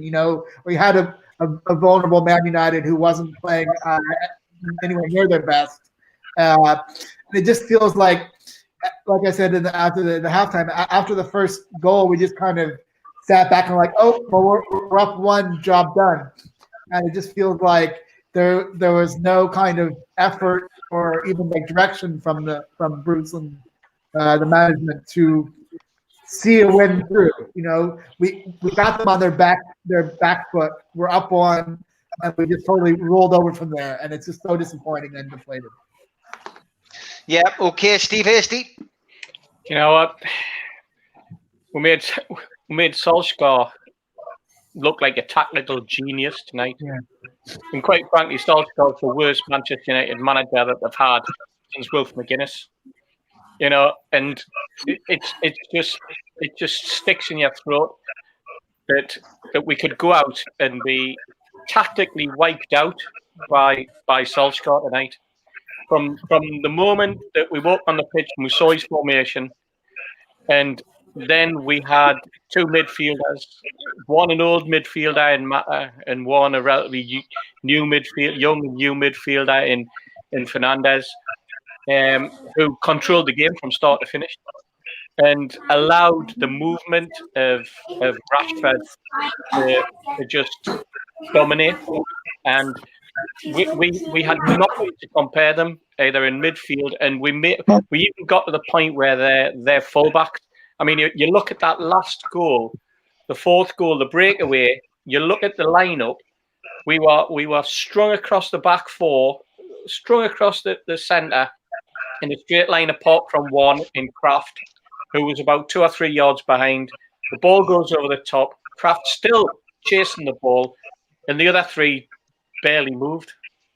And you're thinking, everything about Newcastle looks like the minute that things start to go wrong, you can guarantee that they're going to go wrong, because the heads don't just drop on the pitch, they drop off the pitch. On the touchline, the heads are down, and it's like they have no way of being able to react in any way, shape, or form to what's happening to them. Do you know what it is? Sorry to jump in, mate. When you were saying about tactics, I don't necessarily think that we tactically outdone you. I just think we've got better individuals, and they exploited the gaps. We had the right players to exploit the space, but that's a big thing in the United fan base at the moment. That I don't personally think Solskjaer has any tactics. I think he puts his best teams out and hopes for the best, and against teams that do sort of maybe sit back a little bit, we can pick them off. But I can't remember who said it earlier, but Solskjaer tends not to have a plan B as well. But our plan is won tonight. I can definitely see where you're all coming from with Bruce now, watching the game tonight. Today, though, Solskjaer didn't need a plan B, because his plan A was to go with one striker and 5 across the midfield and movement. And that was his tactic. And the tactic worked to a treat. Bearing in mind that he's played 3 strikers and 3 midfielders all season. And we saw what happened when they got beat last game out. When things started to go wrong, they fell to pieces. But he actually had thought about it. He looked at it and he went for a completely different style. And he didn't even play with a striker. He played with Rashford playing wide on the left. and our back three just moved across with him and just created gap after gap because he knew that they could exploit the problem that we were creating for ourselves with our totally flat central midfield. Yeah. I think one of the first things I said, I don't know if you can remember, right back at the start of the show, that I was really happy that Lascelles was in the team because I don't rate him at all. I think he's awful. Yeah. And I think he's got a mistake in him. And it turned out that he didn't have his best game tonight. But I think you bang on. We didn't need to get out of second gear in that second half. But quality always tells over a 90-minute game. But from a complete neutral, I hope he's bounced back, and I think he will. But it's been very opening for me sitting and looking at a game from a Newcastle perspective, because I can actually see what you are talking about now, actually listening to you and watching the game. Yeah. Okay, Pete, your views, mate, on tonight's debacle? I'm genuinely pissed off, to be honest, because that second half performance was absolutely horrific. It was so bad. So many bad performances across the team. And a lot of the guys have talked about systems and tactically. It's always the same. When we start throwing men forward, the system goes out the window. And that's where those last 3 goals came from, is the fact that we had no structure, no system, no way of playing. It was a case of throw as many men forward as you possibly can, but then nobody gets back. And when you've got Rashford and Fernandes, and when you've got the likes of Wan-Bissaka that are running forward and outpacing some of your players, it says a lot. I mean, I'm sorry, you've got that Fernandes goal. Shaw on his recovery wood for that goal was absolutely embarrassing. The guy's been on the pitch for 15, 20 minutes, and you've got Fernandes that's got 10 yards to catch up on Shaw, makes that 10 yards and get 10 yards ahead of him to be able to get that ball and put it into the second goal and effectively the winner. It is so bad. The goal, the other goal, Rashford. You've got Lascelles that's pointing to Kraft. Lascelles is his man. Lascelles should be the one that's marking him, but he's pointing to Kraft to go and do his job for him, and then ends up 10 yards away from the 18-yard box by the time the ball's been put in the net. No recovery run whatsoever. It's just laziness. It's absolute laziness, lack of communication, lack of will, lack of determination to get back and work for the team. And that's your captain. That's your captain that's set that example for the rest of the players. And it's so deflating as a fan to see. Because I tell you what, Jamie said it as well. Man United were there for the taking today. Man United did not play well at all, right? And we've done exactly what we tend to do as Newcastle United. When we have a team that comes to us, that are down in the dumps, that are literally on their last legs, right? You've got Maguire that's had an absolutely shocking period, right? And we have an opportunity to take advantage of that. What do? We do the absolute opposite. We give them 4 goals. We let Maguire score. We let Rashford get up on the score sheet. And all we do is raise their confidence. And that's the last thing that we should be doing. We've got to 70, 80 minutes in the game, 1-1. We should be going at them, trying to get something, right? It's just so bad to see. Like I say, Dolly should have come off 20 minutes before the end of the game. He was clearly injured, and that didn't happen. Hendrick stayed on far too long. I don't know how he made it even into the second half. He was dreadful. He had a dreadful game. That's his worst game he's had for the club. I thought Lewis was really poor tonight. I'm really, penalty aside, I thought he was really poor tonight. He made a lot of bad decisions, defensively and attacking positions as well. And we talked, I think Martin said the same. There was a 2 or 3 minute period where ASM in the second half went onto the right hand side and thought, oh, okay, you can get a little bit of joy from this. He then goes back onto the left hand side and becomes anonymous for the rest of the game. Now, where's your manager telling you to go back onto the right hand side and try and take advantage of that? Where's the communication in that? It was clear to see that Wan-Bissaka was getting better at him. First switch you play and stay over them and try and get something from it. It just seems like it was completely disjointed that second half. And actually, we had a good opportunity to get something from the game. Just genuinely pissed off.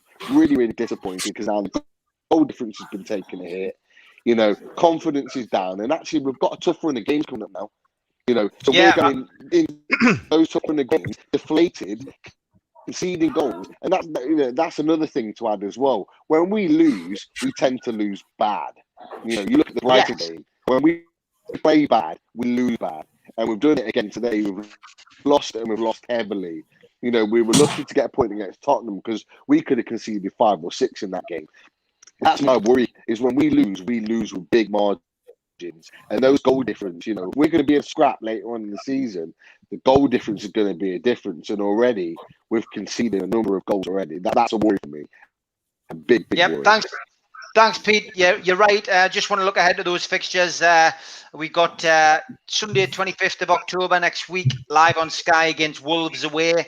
Then we have Everton at home, live on Sky, 1st of November.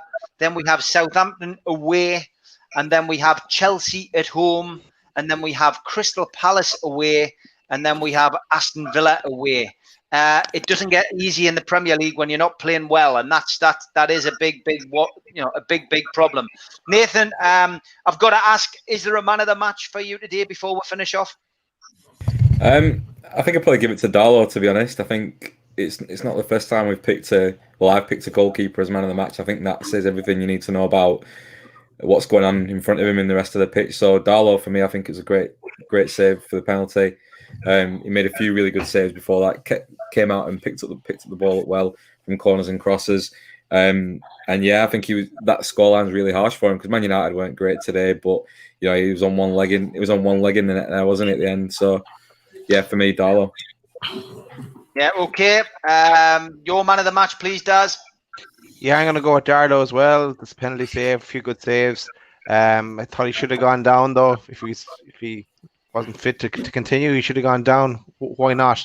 But no, Martin is my man of the match for the excellent commentary. Okay, good stuff, mate. Al Walid, your man of the match? For Manchester, Rashford. For Newcastle, Shelvey. Shelvey because the problem of Manchester and they change Pogba, Van der Beek. They have choices, but Shelvey, Hendrik, Hayden, they try to play the whole game. Okay, Martin, man of the match. You've got a vote already of Daz. Yeah, thanks, Daz. I'm not going to return it, but yeah, look, Darlow, great penalty save. But I think for me, just purely on making the game look easy, I'm going to give it to Juan Mata for Manchester United. I think he oozed a bit of class and just showed how the game can be. So for me, I think Juan Mata was the best player on the pitch tonight. All right. Jamie, man of the match? Yeah, probably go with what Martin just said. I would probably pick Juan Mata, but I thought Bruno Fernandes and Marcus Rashford could have easily been up there as well. But yeah, I'll go with Mata. Okay, mate. Chris, your man of the match, please. Chris, you're on mute. You're on mute. Spenny.